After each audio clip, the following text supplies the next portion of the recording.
እኔ ሥላሴ የሚባለው ቃል እግዚአብሔር የተባለውን ፈጣሪ ለወክል የተፈጠርኩ ቃል የሚል ቃል እኮ የለም።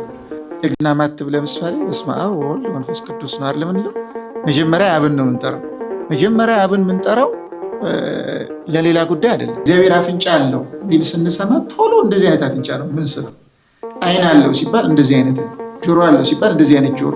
ብዙ አቦች መኖራቸው እናውቃለን። እንደነዛ አቦች ግን አይደለም። ልዩ አብ ነው። አብ የተገለጸው ራሱ የተሳሳተ ነው። የተገለጸው በሆነበት ሳይሆን በተገለጠበት ነው። አብም ያለ ወልድ መኖር አይችልም። ወልድም ያለ አብ መኖር አይችልም። መንፈስ ቅዱስም ያለ ወልድና ያለ አብ መኖር አንዱ ለአንዱ ህይወት ነው። በዚህ የእግዚአብሔር ቀኝ የእግዚአብሔር ቀኝ የእግዚአብሔር ቀኝ ብሎ ተመሳሳይ አገላለጾችን 3 ጊዜ ገልጿል። ለምን 4 አላደረገው? መጽሐፍ ቅዱስ ደግሞ የእግዚአብሔር ሐሳብ በሰው ቋንቋ ማለት ነው። ያ ባዮሎጂ የሰው ሐሳብ በሰው ቋንቋ ነው። ለሱ ራሱ ማብራሪያ ያስፈልጋል። ነገረ ሥላሴን በፍልስፍና አይደለም የምናውቀው፣ በንባብ ብዛትም አይደለም። ፊት ለፊት ተያዩት ሲባል አሁን ፊት ለፊት ተገልጦ በሆነ ስፔስ ተገልጾ በሆነ ቦታ ተወስኖ የሚታይ ነው የሚመስለው። ግን ለምሳሌ እግዚአብሔር ስሜት የለውም እንደኛ አይነት የሚለዋወጥ። በመጽሐፍ በእኛ ኮንቴክስት እኛ እንዲገባን እግዚአብሔር ተጸጸተ የሚል አለ። እንግዲህ በቤተ ክርስቲያናችን መሰረታዊ የሃይማኖት ትምህርት ከሚባሉት ትምህርቶች መካከል አንዱ የሥላሴ ትምህርት ነው። እነዚህ መሰረታዊ የሃይማኖት ትምህርት ብለን የምንጠራቸው በተለይ 5ቱ አዕማደ ምስጢራት ምስጢርም እየተባሉ ይጠራሉ። በሌላ ቤተ እምነት ያለ ሰው ወደ ኦርቶዶክስ መግባት ሲፈልግ መጀመሪያ ትምህርት ሆነው የሚሰጡትም እነዚህ ናቸው። በዚህ ምክንያት የእነዚህ መሰረታዊ የሃይማኖት ትምህርቶች መግቢያ መቅድም አላቸው።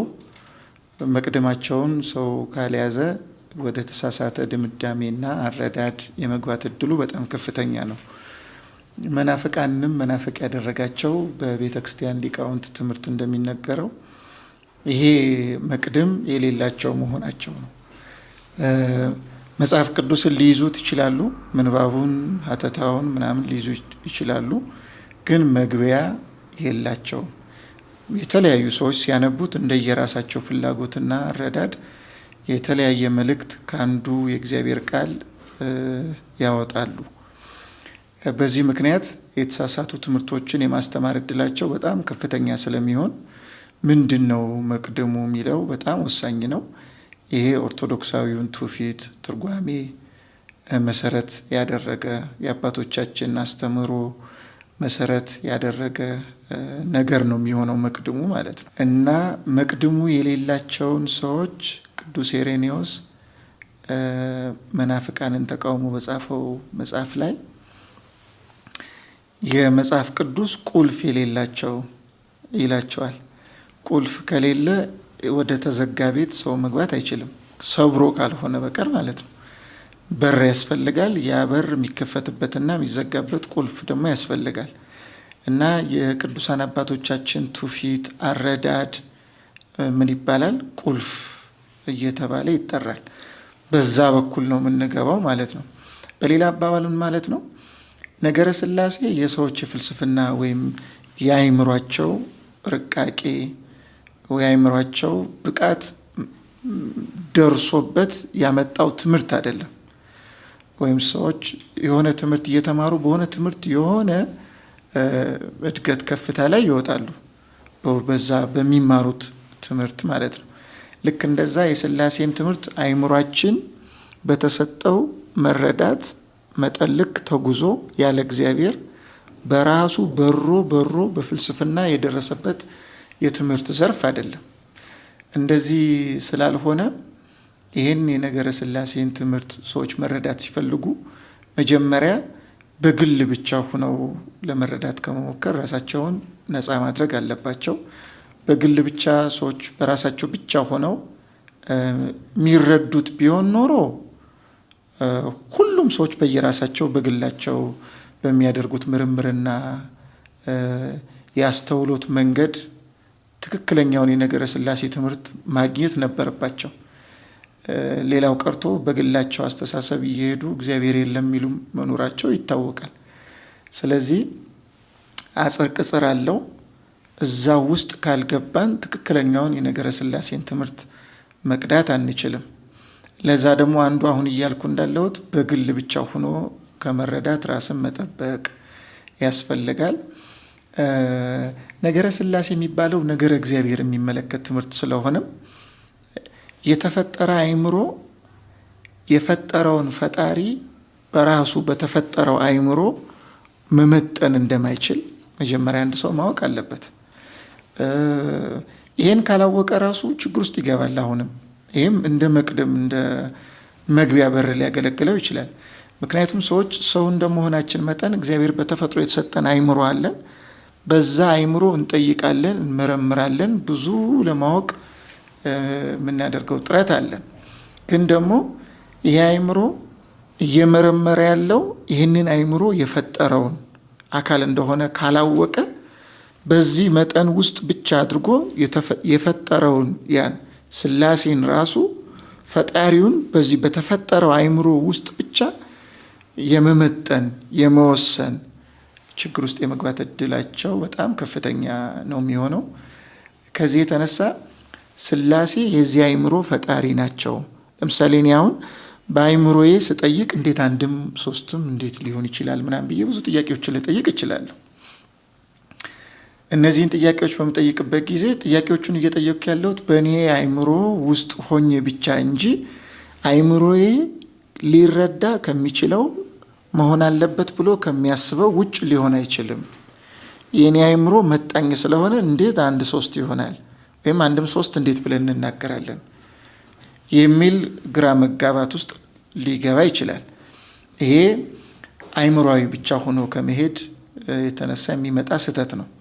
ስለዚህ የነገረ ሥላሴ አንዱ መቅድም እግዚአብሔርን ሥላሴ እግዚአብሔር ስለሆነ እግዚአብሔር መሆኑን መረዳት፣ እግዚአብሔር መሆኑን ስንረዳ ራስን ዝቅ ወደ ማድረግ ከኔ በላይ ከፍ ያለ ነው፣ በእኔ አእምሮ መጠን ልክ ብጓዝ ልደርስበት አልችልም፣ ስለዚህ እሱን ለማወቅ ራሱ እሱ ያስፈልገኛል ብዬ ራሴን ዝቅ አድርጌ የምመረምረው አካል ማወቅ የምፈልገው አካል ራሱ ሥላሴ የሚመረመረው አካል ለእኔ ስለ ራሱ ካልገለጠ በራሴ ብቻ ሄጄ ምንም ላውቅ አልችልም ወደሚለው እሄዳለሁ። ፈጣሪነቱን ስረዳ ማለት ነው። ፈጣሪ ነው ብዬ የሚጀምር ከሆነ ስለዚህ ያን ሳደርግ ትሕትና፣ ፈሪሃ እግዚአብሔር ይሄ የነገረ መለኮት መቅድም ነው። እነዚህ ነገሮች እንግዲህ ሶሎሞንም ይናገራል። የጥበብ ሁሉ መጀመሪያ እግዚአብሔርን መፍራት ነው ይላል። ጥበብ የሚለው እውቀትን ነው። አማናዊው ጥበብ የየትኛውም ጥበብ ደግሞ ባለቤት እግዚአብሔር ነው። አማናዊውን ዋናውን ጥበብ ለማግኘት የሚፈልግ ሰው መጀመሪያ መነሳት ያለበት ከፈሪሃ እግዚአብሔር ነው። ስለዚህ ፈሪሃ እግዚአብሔር ማለት ደፋር አለመሆን፣ መጣኝ አለመሆን፣ ራስን መለኪያ አድርጎ አለማሰብ። ፈሪሃ እግዚአብሔር ሲኖረን ከነዚህ ሁሉ ነገሮች ነው የምንጠበቀው። እና ይህን ነገር ለመረዳት ይህን የሥላሴን ትምህርት ለመረዳት እነዚህን በሮች በጣም ሌሎች ብዙ በሮች አሉ የነገረ ሥላሴን ትምህርት ለመረዳት የሚያግዙ። በተለይ በኦርቶዶክሳውያን አባቶች ዘንድ በደንብ ትኩረት የሚሰጠው ይሄ እምነት የሚባለው ነገር። ለምሳሌ እያመን ስንሄድ የምናውቀውን ነገር ባለማመን ሆነን ለማወቅ ምንጥር ከሆነ የማወቅ እድላችን ላይ ትልቅ ችግር እንፈጥራለን። እምነትን አስቀድመን ለምሳሌ ሳምን እግዚአብሔር በእምነቴ መጠልቅ ለእኔ የሚገልጥልኝ ነገር አለ። ግን እማምንህ እኔ እንደማውቀው ወይም ለእኔ አእምሮ እንደሚመቸው ስትሆን ነው ካልኩም ምንም እንኳን ይሄም አካሄድ ቢሆን በራሱ እውቀት የሚቀድመው የሚመስልም ቢሆን እንኳ እውቀቱ ራሱ እምነት አለው። በእኔ አእምሮ መጠልቅ እንደዚህ አድርጌ ካልሆነ ልደርስብህ አልችልም ወይም በትክክለኛ መንገድ ልረዳ አልችልም ብሎ አምኖ ለማወቅ የመፈለግ ችግር አለ።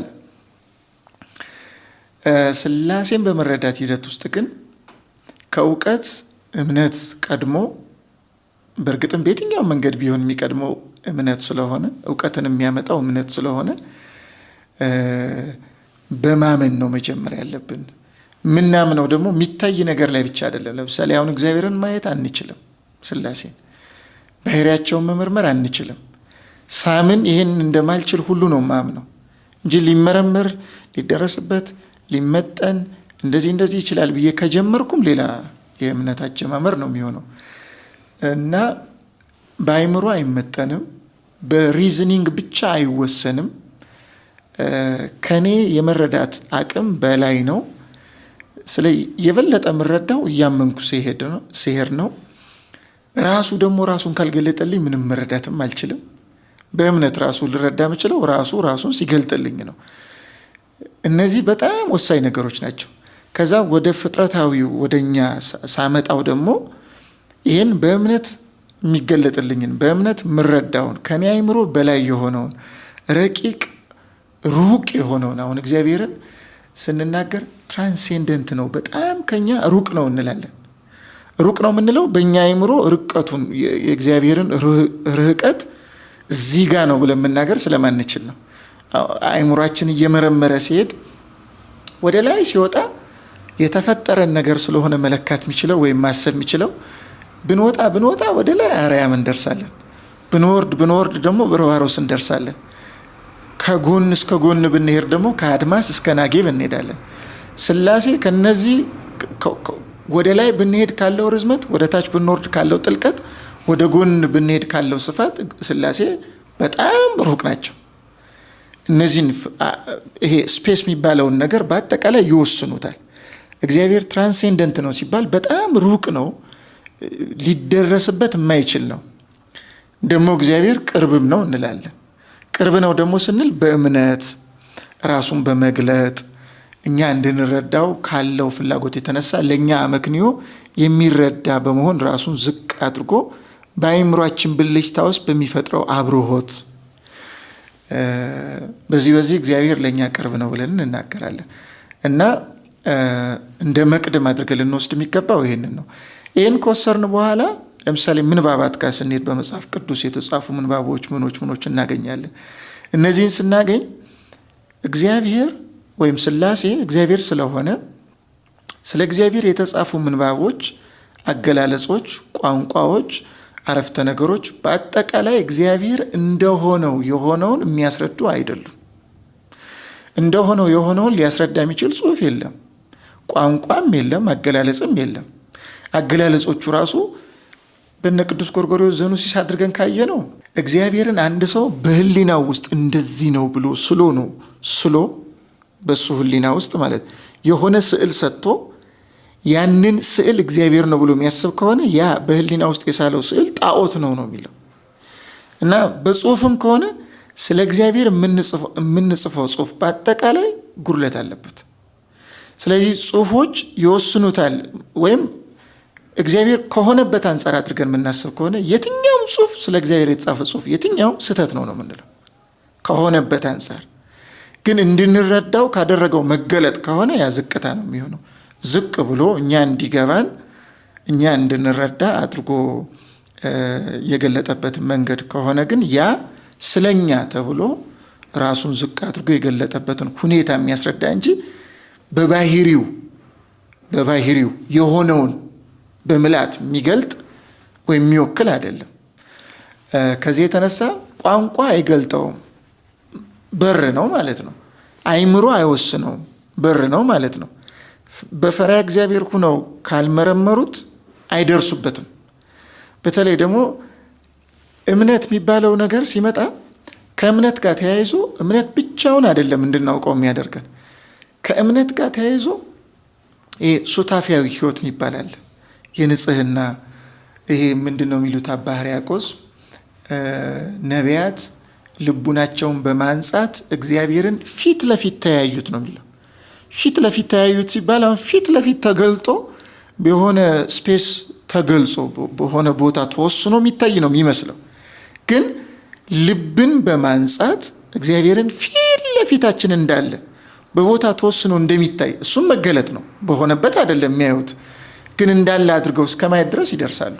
ጌታም በወንጌል ላይ ልበ ንጹሖች ብፁዓን ናቸው እግዚአብሔርን ያዩታልና። ስለዚህ ምን ማለት ነው? ይሄ ከእምነት ጋር ተያይዞ ንጽህና የሚባል ነገር ያስፈልጋል። ንጽህና ሲኖር እግዚአብሔርን በልባችን አይን በተወሰነ ደረጃም ቢሆን መረዳት እንጀምራለን።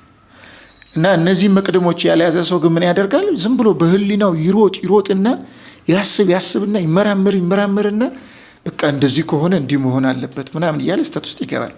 በአገላለጽም ሲሆን ስለ እኔ ወይም ስለ ሰዎች የተነገረ ቋንቋ እኛ የምንግባባበትን ቋንቋ ይይዝና ለእግዚአብሔር እንደዚህ ካለ እንደዚህ ሆነ ማለት ነው።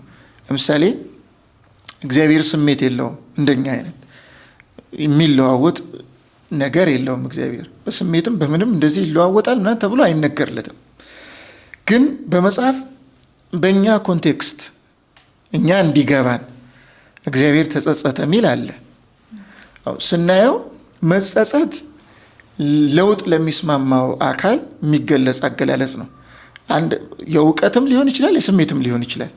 አንድ ሰው ይህን ነገር እንደዚህ ባደርገው እንደዚህ ይሆንልኛል ብሎ አስቀድሞ አስዩም ያደርጋል። ያሰበው አሰምሽን ኋላ ከሆነው ነገር ጋር አልገጥም ሲል ወይም በተቃራኒ ሲሆንበት ይጸጸታል። ስለዚህ የስሜትም ለውጥ ይኖርበታል፣ የእውቀትም ለውጥ ነው ያን የሚያመጣው። በእግዚአብሔር ዘንድ ግን እንደዚህ አይነት መለዋወጥ የለም።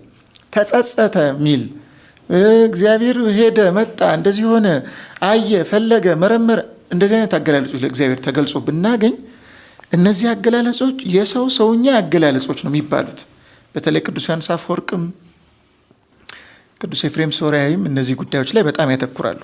ስለዚህ ይህን ሰዎች ባለመረዳታቸው ምክንያት በሰው ሰውኛ የተገለጠውን አገላለጥ ለራሱ ለእግዚአብሔር ሰጠው። እግዚአብሔር እኛን እንደ ሰው ሆኖ ያዋራበትን መንገድ ለራሱ ለፈጣሪ እንደ ሰው አድርጎ በማሰብ መናገር መቅድሙን መርሳት ነው፣ ወይም መግቢያውን ማጣት ነው። ከበሩ ውጭ በሌላ በር መግባት ነው። ስለዚህ ከዚህ ሁሉ ተጠብቀን ትክክለኛውን ኦርቶዶክሳዊ ነገረ ሥላሴ ለመረዳት መቅድሞቹ አሁን የዘረዘርናቸውን በአጭሩም ቢሆን በቃላት እንደማይመጠን በአመክንዮ ብቻ ሆነው በስነ አመክንዮ ብቻ ሆነው ወይም በአይምሮ ብቻ ሆነው የማይደርሱበት እንደሆነ በእምነት የሚረዱት እንደሆነ በፈሪሃ እግዚአብሔር የተወሰነ የሚቀምሱት እንደሆነ እግዚአብሔር ራሱን ካልገለጠ ደግሞ በምንም መንገድ ማንም ቢሆን ሊረዳው የማይችል እንደሆነ ይህን መቅድም እንደ መነሻ አድርጎ ሰዎች ካሰቡ ወደ ትክክለኛው የነገረ ሥላሴ እውቀት የመድረስ እድላቸው ከፍተኛ ነው የሚሆነው። በጣም መልካም ነው። መምህር ምናልባት ከዚሁ ጋር አያይዘው ሚስጥራት ራሱ አንድ ክርስቲያን መጀመሪያ ክርስቲያን ከመሆኑ በፊት ከሚማራቸው ሚስጥራቷ መካከል አንዱ ሚስጥረ ሥላሴ ነውና ይህንን ሚስጥር እንግዲህ ስለ ሥላሴ ነው የሚያነሳው እና ግን በመጽሐፍ ቅዱስ በኩል ደግሞ ሥላሴ ብሎ የሚነሳባቸው ቦታዎችም የሉም ብለው የሚከራከሩ ሰዎች አሉና የሥላሴን መገለጥ በመጽሐፍ ቅዱስ ምናልባት በአዲስ ኪዳን ትንሽ አብራርተው ቢያስረዱን ብዬ ነበረ። አይ ጥሩ። መጀመሪያ አነሳሱ ራሱ ትክክል አይደለም። ቅድም አሁን መቅድሙን ስተው ከመምጣታቸው የተነሳ የሚጠይቁት ጥያቄ ነው። ለምን ሥላሴ የሚለው ቃል በቃል በመጽሐፍ ቅዱስ ላይ መጻፍ አለበት? እንደዛ ተብሎ ቃል በቃል ካልተጻፈ አንቀበለውም ማለት መጽሐፍ ቅዱስ ማለት ንባቡ ብቻ ነው ማለት ነው። አንድ ሰው በመጽሐፍ ቅዱስ ላይ ያለ ምንባብ ሲያይ ምንባቡ ላይ ብቻ ሄዶ የሚለጠፍ ከሆነ መጽሐፍ ቅዱሱን አላገኘውም መልእክቱን። አባ ጄሮ ምንድነው የሚለው? ወንጌል ማለት ንባብ ማለት አይደለም፣ የንባቡ መልእክት ማለት ነው የሚለው። መልእክቱ ምንድነው? መልእክቱ የሚለው ነው ወሳኝ ጉዳይ የሚሆነው ማለት ነው እንጂ ንባቡ ብቻ ከሆነ ንባቡ ብቻ ነው ማለት ሰው ማለት ከላይ የሚታየው ቆዳው ብቻ ነው እንደማለት እኮ ነው። ምክንያቱም ንባብን ስናይ ከላይ የምናየው ምንባብ አለ አይደለም? ጽሁፍ በላ፣ ሄደ፣ መጣ፣ እንደዚህ ሆነ፣ ሮጠ፣ አደገ፣ ጨለመ፣ በራ፣ እንደዚህ እነዚህ ምንባቦች አሉ። ምንባቦቹ ውስጥ ደግሞ ያሉ መልእክቶቹ አሉ። እኛ ቀለሞቹን ስናይ ቀለሞቹ ላይ ልጥፍ አይደለም የምንለው፣ ቀለሙ የተሸከመው መልእክት ነው የምንፈልገው። ስለዚህ መልእክቶቹ ውስጥ መጽሐፍ ቅዱስ ውስጥ ሥላሴ የሚለው ሀሳብ የለም ወይ ነው ብለን የምንጠይቀው እንጂ ቃል በቃል የለም ወይ ማለት ወይ መጽሐፍ ቅዱስን ቃል በቃል በደረቅ ንባቡ ተቀበሉት እንጂ ትርጓሜ የለውም፣ ጥልቀት የለውም እንደማለት ነው። ወይም በሌላ አነጋገር ከፊዚክስ ከማትስ ከባዮሎጂ ያንሳል እንደማለት እኮ ነው። ባዮሎጂ ፊዚክስ ምንባቡ ብቻ ከሆነ መሰረታዊ ሀሳቡ ተማሪዎች መምህር አያስፈልጋቸው ነበር። ምንባቡን ሸምድዶ ብቻ መሄድ ነበር የሚጠበቅባቸው። ግን ኮንሰፕቱን መረዳት አለባቸው። ለምን እዛ ላይ ተመስርተው ከዛ ውጭ የሆነ በዛ ላይ የተመሰረተ ጥያቄ ስለሚጠየቁ እንጂ የሸመደዱትን ብቻ ላይ ጠየቁ ይችላሉ። እዛው ጋር ሆኖ ግን ከዛ መሰረታዊ ሀሳብ ጋር የተገናኘ እዛው ላይ ያልተጻፈ ግን ራሱ የሆነ በሌላ አገላለጽ ማለት ነው ፈተና ሆኖ ሊመጣ ይችላል። ለዛ ምን ይጠይቀናል? መረዳት ይጠይቀናል፣ ዝም ብሎ ከመሸምደድ ማለት ነው። በዚህ ምክንያት መምህር ያስፈልጋል። ያስተምራሉ። አስተምረውንም ብዙ ውጥቀቶች ይኖርብናል፣ ኤክሶች ይኖርብናል። ልክ እንዲሁ ይሄ እንደውም ተራ ምሳሌ ነው። መጽሐፍ ቅዱስ ደግሞ የእግዚአብሔር ሀሳብ በሰው ቋንቋ ማለት ነው። ያ ባዮሎጂ የሰው ሀሳብ በሰው ቋንቋ ነው። ለሱ ራሱ ማብራሪያ ያስፈልገዋል። መጽሐፍ ቅዱስ ግን የሰው ሀሳብ በሰው ቋንቋ ማለት ሳይሆን የእግዚአብሔር ሀሳብ በሰው ቋንቋ ማለት ነው።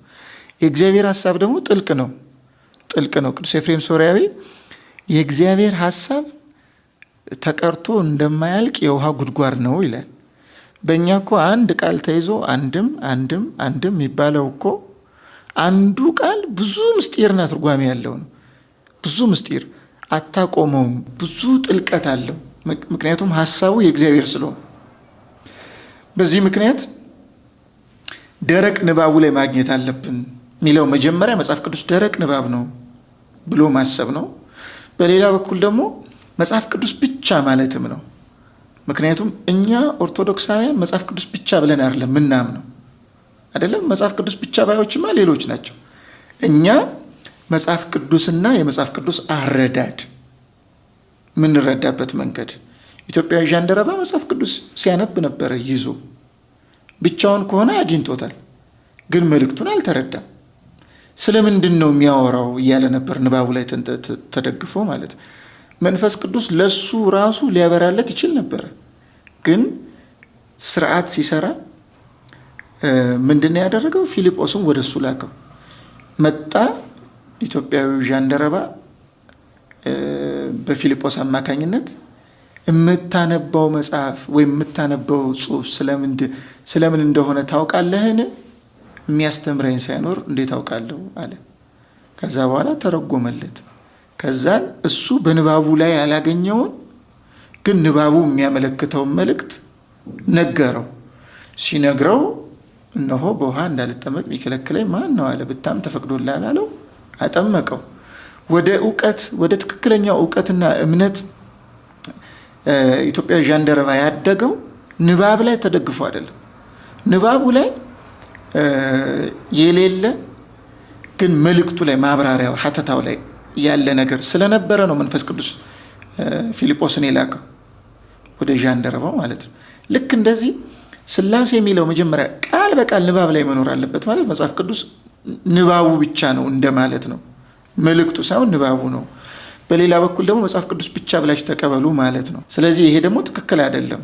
ይሄ ነው ቅድም አሁን ያልኩት። ለምሳሌ ቅዱስ አትናቴዎስ የሚናገረው ሩል ኦፍ ፌዝ የሚባለው የእምነት መርህ ወይም መመሪያ የሚባለው ነገር ለነዛ የላቸውም። መጽሐፍ ቅዱስን ይይዙታል፣ በወረቀቱ በንባቡ ከያዙት በኋላ መጽሐፍ ቅዱሱ የሚናገረውን ሳይሆን እነሱ የሚፈልጉትን ያናግሩታል። ለምንድን ነው እንደዛ አድርገው የሚያናግሩት? እንደዛ የሚያናግሩት ቅዱስ ሄሬኔዎስም ስኮፕ ኦፍ ፌዝ የሚባል የእምነት አይን የሚባል ነገር የላቸውም መናፍቃን ይላል። ስኮፕ ኦፍ ፌዝ ከሌለሽ የምታዩ በዚህ ካርናል በሆነው ስጋዊ አይን ነው የምታየው። ስለዚህ በስጋ አይን ስታይ ልክ እንደ ባዮሎጂ፣ እንደ ኬሚስትሪ፣ እንደ ማንኛውም ምድራዊ መጽሐፍ ነው ጽሁፎቹን የምታያቸው ማለት ነው እንጂ እንደ እግዚአብሔር ቃልነታቸው እንደ እግዚአብሔር ቃልነት በልዕልናቸው ሳይሆን ያንቺ አይምሮ በለመደው ፍጥረታዊ በሆነ መንገድ ነው የምታየው። ያን ጊዜ የመወሰን እድልሽ በጣም ከፍተኛ ነው የሚሆነው። ከዚህ የተነሳ አንቺ በውስጡ ያለውን ጥልቀት መረዳት ባለመቻልሽ ምክንያት የለም ብለሽ ትናገራለሽ። ወይም አንድ ሰው አሁን እኔ ውስጥ ያለውን ጨጓራ ወይም ልብ እንዴት እንደሚሰራ ማየት ባለመቻሉ ምክንያት የለም ቢል ይሄ ድንቁርናውን ነው የሚያመለክተው። ማየት አለመቻሉን ነው የሚያመለክተው። የእምነት ኃይል የሌለው መሆኑን ነው የሚያመለክተው። ስለዚህ ሥላሴ የሚለው ቃሉ የለም ማለታቸው በአንድ በኩል ቅድም መጀመሪያ መቅድም ላይ ያነሳ ነው ነገር አለ። ቃላት እግዚአብሔርን አይወስኑትም። ለቃላት መልእክት የምንሰጠው እኛ ሥላሴ የሚለው እግዚአብሔርን ይወክላል ብንል ምን ችግር የለውም። ላይወክለውም እኮ ይችላል ቃሉ፣ እኛ ስለተስማማንበት ነው እንጂ ቃሉ እኔ ሥላሴ የሚባለው ቃል እግዚአብሔር የተባለውን ፈጣሪ ልወክል የተፈጠርኩ ቃል የሚል ቃል እኮ የለም። ስላሴ የሚለው ቃል እግዚአብሔርን ይወክላል ብለን የተስማማ ነው እኛ ነን። ቋንቋን ምንፈጥረው ምናሳድገው የሆነ መልእክት ምናሸክመው እኛ ሰዎች ነን። በዚህ አይደለም መከራከር የነበረባቸው። ንባቡ የለም ስላሴ የሚለው ቃል ሳይሆን ማለት የነበረባቸው መጽሐፍ ቅዱስ ላይ ስለ ስላሴ የተሰጠ ትምህርት የለም ቢሉ ኖሮ ጥሩ ነበረ። የሌለ ትምህርት በመጽሐፍ ቅዱስ ድጋፍ የሌለው ትምህርት ነው የምታቀርቡት ቢሉ እንደው የተወሰነ ይህን ሁሉ ለማለት ምን ላይ ተመስርተው ነው እንደዚህ የሚሉት የሚለው ጥያቄ እንዳለ ሆኖ ማለት ነው። ምክንያቱም መጽሐፍ ቅዱስ ማለት እነሱ እንደሚሉት ከሆነ እነሱ ራሱ ስንት መጽሐፍ ነው ያላቸው የሚል ጥያቄ ሊያስጠይቅ ይችላል። ለምን አንድ መጽሐፍ ቅዱስ ይዘው ወደ 50 ሺህ እንደዚህ የሚያክል ዲኖሚኔሽኖች ከተፈጠሩባቸው እነዚህ ዲኖሚኔሽኖች ከምን የተነሳ ሊፈጠሩ ቻሉ? የእያንዳንዱ እኮ መጽሐፍ ቅዱስን የያዙበትና የተረዱበት መንገድ ልዩ ልዩ ነው ማለት ነው። የአንዱ መጽሐፍ ቅዱስ ንባቡ እኮ አንድ ነው፣ ወረቀቱ አንድ ነው፣ ከለሩ ገጹ አንድ ነው፣ ምዕራፉ ምኑ ቁጥሩ አንድ ነው። ልዩነት የፈጠረው ምንድን ነው? አረዳድ። ስለዚህ ለሆነው የሆነ ነው የሚሆነው መጽሐፍ ቅዱስ ፕሮቴስታንታዊ፣ ካቶሊካዊ፣ ምናምናዊ ሊሆን ይችላል ማለት ነው፣ ንባቡ ሳይሆን አረዳዱ። ስለዚህ ይሄ አንድ ወሳኝ ነገር ነው ማለት ነው። እና ስለ ስላሴኛ ቃሉ ሳይሆን የሚጨንቀን ስላሴ ተብሎ መጻፉ አለመጻፉ ምናምን ሳይሆን የሚጨንቀን ትምህርቱ የለም ወይስ አለ? ስላሴ ትምህርቱ ካለ ትምህርቱን ወካይ ነው ብለን ይሄን ቃል ከሰጠን ምንድን ነው የሚያወዛግበው? ትምህርቱን ተቀብለው ይሄን ቃል ከምንጠቀም ሌላ ቃል መጠቀም አለብን ካሉ ምንም ችግር የለብንም። ጉዳያችን የቃል አይደለም። ጉዳዩ መሰረታዊው ትምህርት ነው። መሰረታዊውን ትምህርት አንድ ሆነን ቃሉን በመወከል ግን ብንለያይ እግዚአብሔርም በዚህ ምንም አይመስለው። ምክንያቱም እኛ ስላሴ ብለነው እነሱ ለምሳሌ ምን እንበልላቸው? የሆነ ቃል ብንሰጥላቸው ለነሱ ይሄ ነው ስላሴ የሚገልጠው ብለው ቢሉ ያን ስላሉ እግዚአብሔር ስላሴ አላላችሁኝም እና ገደል ግቡ ሲኦል ግቡ ሊላቸው አይችልም። ዋናው ምን ብለህ ነው የምታምነው የሚለው ስለሆነ ማለት ነው። ስላሴ በሚለው ቃል ውስጥ ስላሴ በማለት እኮ ብዙዎች ይጠቀሙታል እኮ ስላሴ የሚለውን። በትክክለኛ ሁኔታ ግን ትክክለኛው ትምህርት አንድ ነው። ትክክለኛውን መሰረታዊ ሀሳብ ትምህርት ሳይቀበሉ ግን ስላሴ የሚለውን ቃል የሚቀበሉ አሉ። ምዕራባውያን አሁን ከኛ ጋር በነገረ ስላሴ ትምህርት ልዩነት አላቸው። ስላሴ የሚለውን ቃል ግን ይቀበላሉ። ስለተቀበሉ እንደኛ ናቸው ማለት ፕሮቴስታንቶችም ይቀበሉታል እኮ። ስላሴ የስላሴ አማኞች ነን ይላሉ እኮ። ግን ሁሉን ላያካትት ይችላል። ሁሉም ብዙ አይነት ዲኖሚኔሽን ኢየሱስ ብቻ ባዮች ምን አንድ ጆባ ዊትነሶች ምናምን ስላሉ ማለት ነው። እና ቃሉ አይደለም ሊያስጨንቀን የሚገባው ነው መልእክቱ፣ ዋናው ሀሳቡ። ቃላትን የምንፈጥረው የሆነ ጊዜ የሆነ መልእክት ብናሸክመው እኛ ሰዎች ነን። ይሄ ቃል የበለጠ ይገልጣል ብለን ወካይ አድርገን ያስቀመጥ ነው ማለት ነው። ከዚህ የተነሳ እንግዲህ በነገረ መለኮት ትምህርት ስላሴ የሚለውን ቃል በመጠቀም መልእክቱን መጽሐፍ ቅዱስ መነሻ አድርጎ በመጠቀም ረገድ የመጀመሪያው ሊቅ እየተባለ የሚጠራው በምስራቅ ኦርቶዶክሶች ቴዎፍሎስ ዘአንጾኪያ የሚባለው ሊቅ ነው በ170 ዓመተ ምህረት አካባቢ። ከዛ ቀጥሎ በምዕራባውያን በደንብ የሚታወቀው ተርቱሊያን የሚባል ሊቅ በ213 ዓመተ ምህረት አካባቢ ይህንን ቃል ስላሴ የሚለውን ትሪኒቲ የሚለውን ቃል ለነገረ ስላሴ ለእግዚአብሔር አንድነትና ሶስትነት ያገለግላል ብሎ ተጠቅሟል።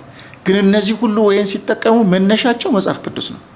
መጽሐፍ ቅዱስ ላይ የእግዚአብሔርን አንድነትና ሶስትነት የሚያስረዳ በብሉይም በሐዲስም ከዳር እስከ ዳር ስለተጻፈ ማለት ነው። ይሄ እንደው ሰዓት ላይ ሊወስድብን ይችላል የሚለውን ከመስካት ጋር ገና ኦሪት ስትጀምር በመጀመሪያ ራሱ የምትጀምረው ያን ከማሳሰብ ነው፣ ከማመልከት ኢምፕላይ ከማድረግ ነው የምትጀምረው። በመጀመሪያ እግዚአብሔር ሰማይና ምድርን ፈጠረ ከሚለው ምንባብ ማለት ነው። እና በመጀመሪያ እግዚአብሔር ሰማይና ምድርን ፈጠረ የሚለው ሲብራራና ሲተረጎም ስላሴን የሚያመለክት ሆኖ ነው የሚተረጎመው ገና ከመጀመሪያው ማለት ነው። ለምሳሌ በመጀመሪያ የምትለው ቃል ዳዊት ከተናገረው ተነስቶ አምብሮስ ዘሚላን የሚባል ሊቅ ምን ይላል? ውስተ ርዕሰ መጽሐፍ ተጽፈ በእንቲአየ ብሎ የተናገረው አለ ዳዊት በመዝሙር። በመጽሐፍ ራስ ላይ ስለ እኔ ተጽፏል። ይሄ ስለ ክርስቶስ ነው የተነገረው ዳዊት ይላል። የመጽሐፍ ራስ ደግሞ የተባለችው የኦሪቷ የመጀመሪያ ቃል መጀመሪያ የምትለዋ ናት።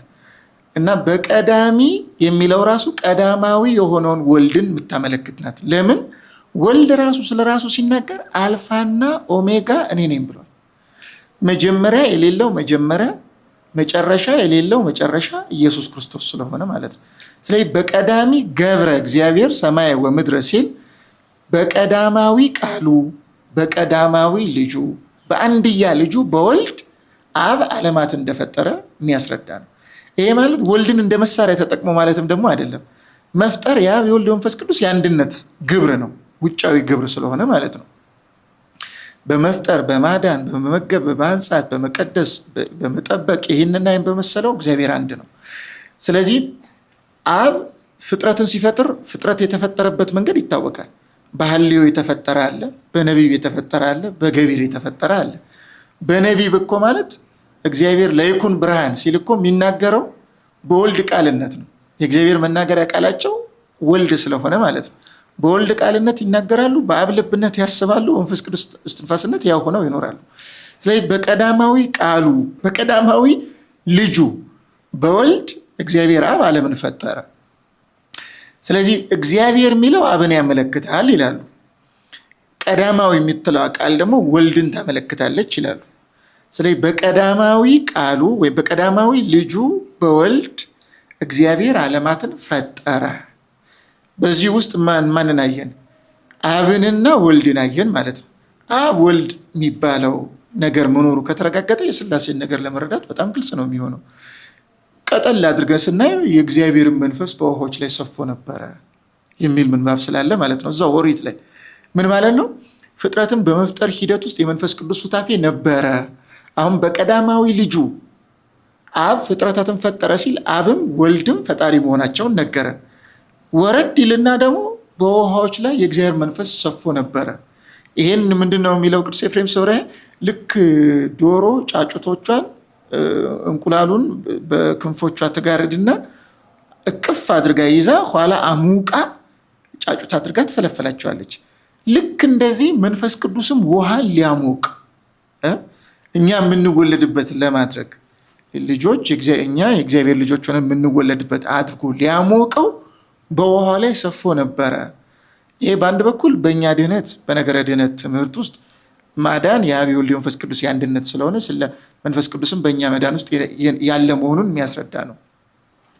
በሌላ በኩል ደግሞ በመፍጠርም ሂደት ውስጥ መንፈስ ቅዱስ ያለ መሆኑን አብ ብቻ ወልድ ብቻ ሳይሆን መንፈስ ቅዱስም ሥላሴ በአንድነት የመፍጠር ግብራቸው የፈጠሩ መሆናቸው የሚያመለክት ነው። ገና ኦሪት በሯን ስትከፍት የከፈተችው የሥላሴን ነገር በመናገር ነው ማለት ነው። ከዛ ሄዶ የሰውን ስነ ፍጥረት የሰውን እኛ የተፈጠርንበትን ሁኔታ ማብራራት ደግሞ ሲጀምር ይህንኑ ጉዳይ ያነሳል። እግዚአብሔርም አለ። እንግዲህ ይህን የሚቃወሙ ሰዎች አሉ፣ ግን ብዙዎቹ እነ ቅዱስ አምብሮዝም ኦግስጢኖስም ኦን ትሪኒቲ በሚለው መጽሐፍ፣ ሌሎች ሊቃውንት በተለይ ባስልዮስ ዘቂሳርያም ሄክሳሜሮን የሚል የስነ ፍጥረትን ነገር የዳሰሰበት መጽሐፍ አለ። እዛ ላይ ይህን ያነሳል። ዮሐንስ አፈወርቅም በደንብ አድርጎ ያነሳል። አብ ከልጁ ጋር እየተነጋገረ እንደሆነ እግዚአብሔርም አለ ሰውን በመልካችን እንደ ምሳሌያችን እንፍጠር። እግዚአብሔር አለ ብሎ በእኛ ትርጓሜም ያትተዋል። በርግጥ እግዚአብሔር አለ ብሎ አንድነትን ሰውን ይልና በመልካችን እንደ ምሳሌያችን እንፍጠር ብሎ ብዛሃትን በሚገልጽ አገላለጽ ነው የገለጸው።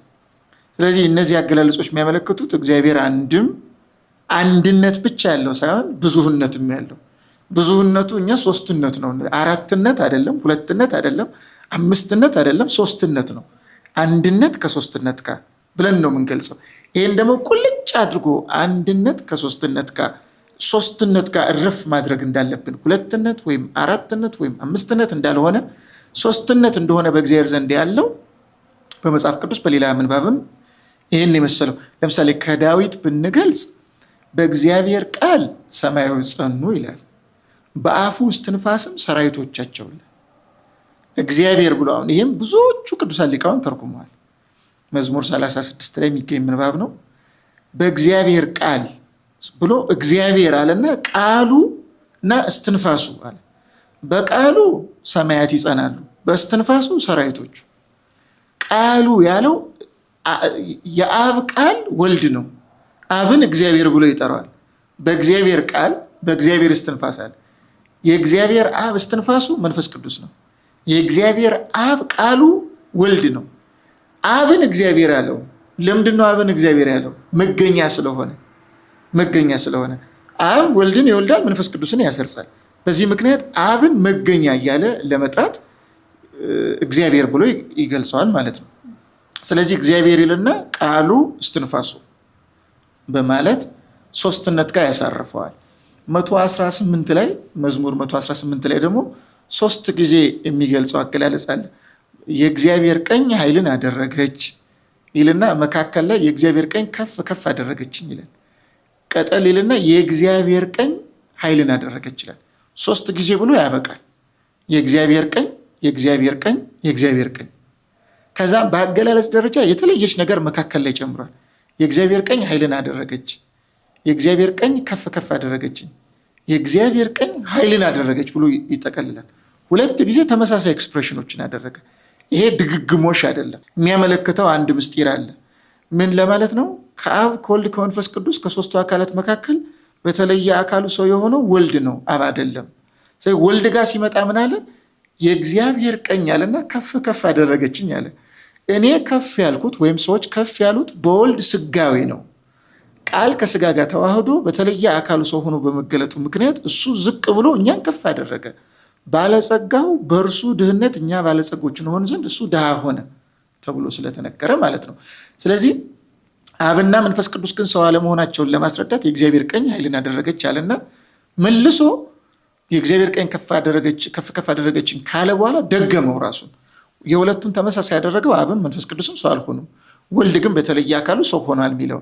ስለዚህ ይህን ሲገልጥ ግን የእግዚአብሔር ቀኝ፣ የእግዚአብሔር ቀኝ፣ የእግዚአብሔር ቀኝ ብሎ ተመሳሳይ አገላለጾችን 3 ጊዜ ገልጿል። ለምን 4 አላደረገውም?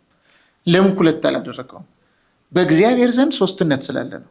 እግዚአብሔር 3 አይደለም፣ ሶስትነት ያለው አምላክ ነው እና መጽሐፍ ቅዱሱ ይህንን ነው የሚያስረዳው። ይህን መሰረታዊ ሀሳብ ለማስረዳት ነው ይህ የሚናገረው። ትንቢተ ኢሳይያስ ምዕራፍ 46 ቁጥር 18 አካባቢ 16 አካባቢ ላይ ደግሞ ምን ይላል? እግዚአብሔርና መንፈሱ ልከውኛል። ልብ በይ፣ እግዚአብሔርና መንፈሱ ነው የሚለው። እግዚአብሔርና መንፈሱ በሚለው አገላለጽ ውስጥ የተላከ አለ፣ የላኩ አሉ። እግዚአብሔርና መንፈሱ ያለው አብና መንፈስ ቅዱስ ልከውኛል እያለ ነው። ማን የተላከው የሚል ጥያቄ ደግሞ ስንጠይቅ የተላከው ወልድ ነው። በተለየ አካሉ ሰው ለመሆን የወረደው ወልድ ስለሆነ ማለት ነው፣ ከስጋ ጋር የተዋሃደው። ስለዚህ እግዚአብሔርና መንፈሱ አለና እግዚአብሔር እና ሚል ማያያዣ አጫፋሪ አስገብቶ መንፈሱ ብሎ መንፈስን ለይቶ ከተናገረ በኋላ ልከውኛል አለና ደግሞ የተላከው ሌላ 3ኛ አካል እንደሆነ ይገልጻል። እንግዲህ ይሄ በብሉይ ኪዳን የተጻፉ ንባባት የሚያመለክቱት ሀሳብ ነው። በዚህ መንገድ እየገለጽኩ ያለሁት በጣም ብዙ ጥቅሶች፣ እንደዚህ አይነት ጥቅሶችን ከብሉይ ኪዳን ንባባት ማምጣት እንችላለን። በሐዲስ ኪዳን ደግሞ እንግዲህ ግልጽ ሆኖ ነው የተቀመጠው። ገና ዮሐንስ ወንጌሉን ሲጀምር በመጀመሪያ ቃል ነበረ ይልና ቃልም በእግዚአብሔር ዘንድ ነበረ ይላል። ከዛ ቃል ማን ነው የሚል ጥያቄ እንድንጠይቅ በህሊናችን ውስጥ የሆነ ጥያቄ ይፈጥርና ቃልም እግዚአብሔር ነበረ ወደሚል ደግሞ ሀሳብ ያሻግረናል። በመጀመሪያ ቃል ነበረ ካለ በኋላ ቃልም በእግዚአብሔር ዘንድ ነበረ። እግዚአብሔር አይደለም ማለት ነው ቃል ብለን ስናስብ ቃልም እግዚአብሔር ነበረ ይልና እግዚአብሔር ከነበረ አስቀድሞ በማን ዘንድ ነበር ነው የተባለው? በእግዚአብሔር ዘንድ ነበር ነው የተባለው። ለምን እንዲህ ያለው? እየለየ ነው። በእግዚአብሔር ዘንድ ነበረ ብሎ እግዚአብሔር ብሎ የገለጸው አብን ነው። ቃል ራሱ እግዚአብሔር ነው ብሎ ደግሞ ቃልን እግዚአብሔር ሲል ወልድን እየገለጸ ነው። ከዛን ይህም በመጀመሪያው እግዚአብሔር ዘንድ ነበረ ብሎ 3ኛ በመጀመሪያው እግዚአብሔር ዘንድ ነበረ የሚለውን ይጨምራል። ይህም ድግግሞሽ አይደለም፣ መንፈስ ቅዱስን ለማመልከት ነው። ስለዚህ አብ፣ ወልድ፣ መንፈስ ቅዱስ እግዚአብሔር ተብለው እንደሚጠሩ በግልጽ እየነገረን ነው ወንጌላዊው ቅዱስ ዮሐንስ ማለት ነው። እንደዚህ ያሉ ምንባቦች በጣም ግልጽ ሆነው የወጡ ወዲህ ወዲያ የማያሰኙ የማያፈናፍኑ ሶስትነትን ብቻ የሚገልጡ ሁለትነትን አይደለም፣ አራትነትን አይደለም፣ አምስትነትን አይደለም፣ ሶስትነትን ብቻ የሚገልጡ ምንባቦች። ለምሳሌ ጌታ በሚጠመቅበት ጊዜ የሆነው የምናውቀው ነው። ወልድ በተለየ አካሉ ስጋን ይዋሃዳል። አብ ሳይሆን መንፈስ ቅዱስ ሳይሆን ወልድ በተለየ አካሉ ስጋን ተዋህዶ በቅዱስ ዮሐንስ አጥማቂ ስግው ቃል በሚጠመቅበት ጊዜ ወይም መጥምቀ መለኮት በምንለው በሚጠመቅበት ጊዜ እሱ በተለየ አካሉ ስጋን ተዋህዶ ተገልጧል። አብ በተለየ አካሉ በወልድ ቃልነት፣ ምክንያቱም ምንም እንኳን ወልድ በተለየ አካሉ ሰው ቢሆንም ከአብ ከመንፈስ ቅዱስ ጋር ያለው ተገናዝቦ ስለማይለያይ ምን ማለት ነው? ወልድ ሰው በመሆኑ ምክንያት አብ በወልድ ቃልነት መናገሩ አይቀርም። ይሄ ማለት በስላሴ ዘንድ ወልድ አካላዊ ቃል ይባላል፣ ፐርሰናል ወርድ ይባላል። አብ ደግሞ አካላዊ ልብ ይባላል። መንፈስ ቅዱስ ደግሞ አካላዊ እስትንፋስ ይባላል። አካላዊ በአብ ልብነት ሶስቱም ነው የሚያስቡት። ያለ አብ ሁለቱ ማሰብ አይችሉም፣ በራሳቸው መኖርም አይችሉም። አብም ያለ ወልድ መኖር አይችልም፣ ወልድም ያለ አብ መኖር አይችልም፣ መንፈስ ቅዱስም ያለ ወልድና ያለ አብ መኖር አንዱ ለአንዱ ህይወት ነው። በዚህ አገባብ ግን ተገናዝቧቸውን ስናስብ ቃልነት አለ፣ ልብነት አለ፣ እስትንፋስነት አለ። ይህ ኩነታቸው የሚያመለክት ነው። በወልድ ቃልነት አብም መንፈስ ቅዱስም ይናገራል። በመንፈስ ቅዱስ በአብ ልብነት ወልድም መንፈስ ቅዱስም ያስባሉ። በመንፈስ ቅዱስ እስትንፋስነት አብም ወልድም ሕያው ሆነው ይኖራሉ። ይሄ ተገናዝቦ እስከሆነ ጊዜ ድረስ ኖሮ የሆነ ጊዜ የሚቋረጥ ምናምን ኢተርናል። በዚህ ምክንያት ወልድ በተለየ አካሉ ሰው በሆነበት ጊዜ መንፈስ ቅዱስ ቢናገር የሚናገረው በወልድ ቃልነት ነው። አብ ቢናገር የሚናገረው በወልድ ቃልነት ነው። መነጣጠል የለም በዚህ ማለት ነው። ተገናዝቦ ተዋህዶት ስላለ ማለት ነው። እነዚህ የኩነት ስሞች በአንድ ባህሪ ያለን ሁኔታ የሚያስረዱ ናቸው። ስለዚህ በወልድ ቃልነት መናገር፣ በአብ ልብነት ማሰብ፣ በመንፈስ ቅዱስ እስትንፋስነት ሕያው ሆኖ መኖር ኢተርናል፣ የሆነ ጊዜ ላይ እንደዚህ የሚቆራረጥ አይደለም ማለት ነው። በዚህ ምክንያት አብ በተለየ አካሉ የምወደው ልጄ እርሱ ነው። የማቴዎስ ወንጌል ምዕራፍ 3 ላይ ተጽፏል። እርሱን ስሙት ይላል። መንፈስ ቅዱስ ደግሞ አሁንም እኛ እንዲገባን ነው። ቀደም ብዬ መቅደም ላይ እንደተናገርኩት በዚህ መንገድ ካልተገለጠ ሰዎች ስለማይረዱ ምሉ የሆነው መለኮት፣ ረቂቅ የሆነው መለኮት በሚታይ በርግብ አምሳል ይገለጣል። ስለዚህ በተለየ አካል መንፈስ ቅዱስ በርግብ አምሳል ተገልጦ፣ በተለየ አካል ወልድ በስጋዌ ተገልጦ ሲጠመቅ፣ በተለየ አካል አብ በደመና ሆኖ ሲመሰክር፣ አራተኛ የለም በዚህ ወይም ሁለት ሆኖ አላበቃም። አብም ተገልጧል፣ መንፈስ ቅዱስም ተገልጧል፣ ወልድም ተገልጧል። በዚህ ምክንያት ነው እግዚአብሔር አንድ ነው፣ ግን ሶስትነት አለበት። አንዱ እግዚአብሔር በባህሪ አንድ ነው። በባህሪ አንድ የሆነው እግዚአብሔር ሶስትነት ግን አለበት። ሶስትነት የሚለው ራሱ የሚያመለክተው ሶስት መሆን ሳይሆን ሶስት መሆንን አይደለም የሚያመለክተው። እግዚአብሔር ሶስት ነው አንልም። ስላሴዎች ለምሳሌ አይባልም፣ ያገላለጽ ችግር ነው እንጂ ስላሴ ነው የሚባለው። ስለዚህ ሶስትነት ነው የሚያመለክተው። መጽሐፍ ቅዱስ ይህንን ነው የሚያስረዳው ከዳር እስከ ዳር። የእመቤታችንም በምትጸንስበት ጊዜ የሆነውን እናውቃለን። መንፈስ ቅዱስ ይጸልልሻል፣ የልዑል ኃይል ይጋርድሻል እና ከአንቺ የሚወለደው ቅዱሱ የእግዚአብሔር ልጅ ይባላል ብሎ በተለየ አካል ወልድ ስጋን ተዋህዶ እንደሚወለድ፣ አብና መንፈስ ቅዱስን ደግሞ የልዑል ኃይል ይጋርድሻል፣ መንፈስ ቅዱስ ይጸልልሻል ብሎ በቃ ይህንን ነገር ይናገራል። አብም መንፈስ ቅዱስም ወልድም የስላሴ ማደሪያ መሆኗን ማለት ነው እንጂ ከሶስቱ አካል መካከል ሁለቱ አይደለም በእሷ ያደረው፣ ሶስቱም አድረዋል። ግን አንዱ እንደው ባገላለጽ አሁን ወደዛ ጉዳይ አንገባም እንጂ አብ ሊያጸና መንፈስ ቅዱስ ሊያነጻ እንላለን። ሊያነጻ ማለት ከእናቷ ማኅፀን ጀምሮ ምንም አይነት ነገር እንዳይደርስባት መንፈስ ቅዱስ አቀባ እምክር ሰማ ሚል ስላለ በእኛ ትርጓሜ ምንባብ የሳይሮስ ዛንጾኪያ ንባብ ተደርጎ ይነገራል። በሃይማኖተ አበው አለ ምንባቡ። ወልድ ግን ሊያጸና ወይም ሊያነጻ ሳይሆን ወልድ በማኅፀኗ ያደረው ስጋዋን ከስጋዋ ስጋ ከነፍሷ ነፍስ ሊነሳ ነው፣ ሊዋሃድ። ስለዚህ እመቤታችን ስናያት ራሱ ስላሴን በሷ ሶስትነት ያላቸው መሆናቸውን ወደ መረዳት እንሄዳለን እና መጽሐፍ ቅዱስ ከዳር እስከ ዳር ይህንን የስላሴን ነገር ያስረዳል ለማለት ነው። በጣም በደንብ ነው ያስረዱን መምህር፣ እግዚአብሔር ይስጥልን። ግን በዚሁ አያይዘው ምናልባት ሞናርኪ ኦፍ ፋዘር የሚባል ሀሳብ ነበረ እና በደንብ አፍታተው ቢያስረዱን እዚሁ ስለተነሳ ማለት ነው። ከአብ ብለውም ቅድም ያስረዱን ነገር ስለነበረ ያ የተለየ ነገር የለውም። ለብቻውን እርግጥ ረጅም ሰዓት ይፈልጋል። ግን ይሄ የሚያመለክተው በነገረ ስላሴ ትምህርት አብ መገኛ መሆኑን። ሞናርኪ የምትለዋ ቃል የሆነ አገዛዝ የሚል ትርጉም አላት እና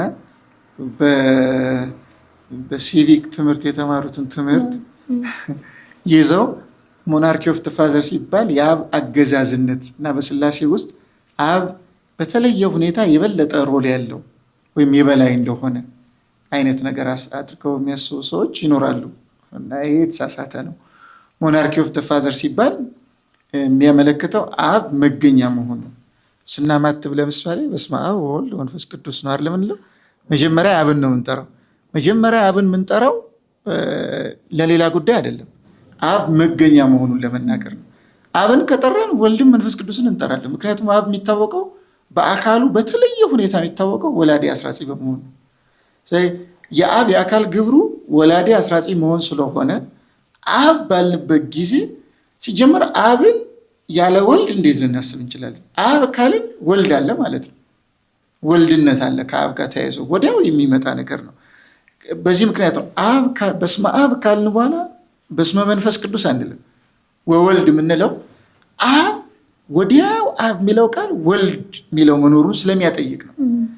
እና ሞናርኪ የሚባለው እሱ ነው። አብ መገኛ ነው። የማን መገኛ? የወልድና የመንፈስ ቅዱስ። ምን ማለት ነው ይሄ? ምናልባት ረጅም ሰዓት ላለመውሰድ ማለት ነው። መገኛ ነው ሲባል አብ ቀድሞ ኖሮ ወልድንና መንፈስ ቅዱስን ካስገኘ በኋላ አስገኝ ወደ መባል የተሻገረ አይደለም። አሁን ቀደም ብዬ መቅደም ላይ ምንድን ነው ያልኩት? የእግዚአብሔርን ነገር በእኛ ቋንቋ ስንገልጥ ቋንቋዎቻችን ችግር ስላለባቸው አሁን ሰዎች መገኛ የሚለውን ቃል እነሱ በሚያውቁት ትርጉም ነው የሚወስዱት። የሆነ ነገር ለሆነ ነገር መገኛ ነው ሲባል የሚያስቡታል። ለምሳሌ ለዚህ ስልክ መገኛው ሰው ነው ከተባለ ከስልኩ ሰው ይቀድማል። ስልኩን እንዲገኝ ዲስከቨር ያደረገው ሰው ስለሆነ ማለት ነው። የሆኑ ዲስከቨር የሚሰሩ ነገሮች ምናምን ቤት ምናምን ቢባል ስትራክቸር ሊሆን ይችላል ወይም ዲዛይን ሊሆን ይችላል ምናምን እነዚህን ያስገኛቸው ሰው ነው እንላለን።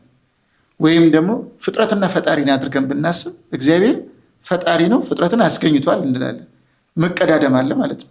አስገኘው ቀድሞ የነበረ ነው በወዝ ባይገለጽም እንደዛ ብለን ካልገለጽ መግለጽ ስለማንችል ከፍጥረት ይቀድማል። ስለዚህ ፍጥረትን የፈጠረ ነው። እንደዚህ አይነት ቅደም ተከተሎችን በህሊናቸው ውስጥ ይስሉና ይህንኑ ሀሳብ አመጥተው ቁጭ አድርገው አብ መገኛ ከሆነ የበላይ ነው ማለት ነው፣ ይቀድማል ማለት ነው ሚል ኢምፕሊኬሽን አለው ይላሉ።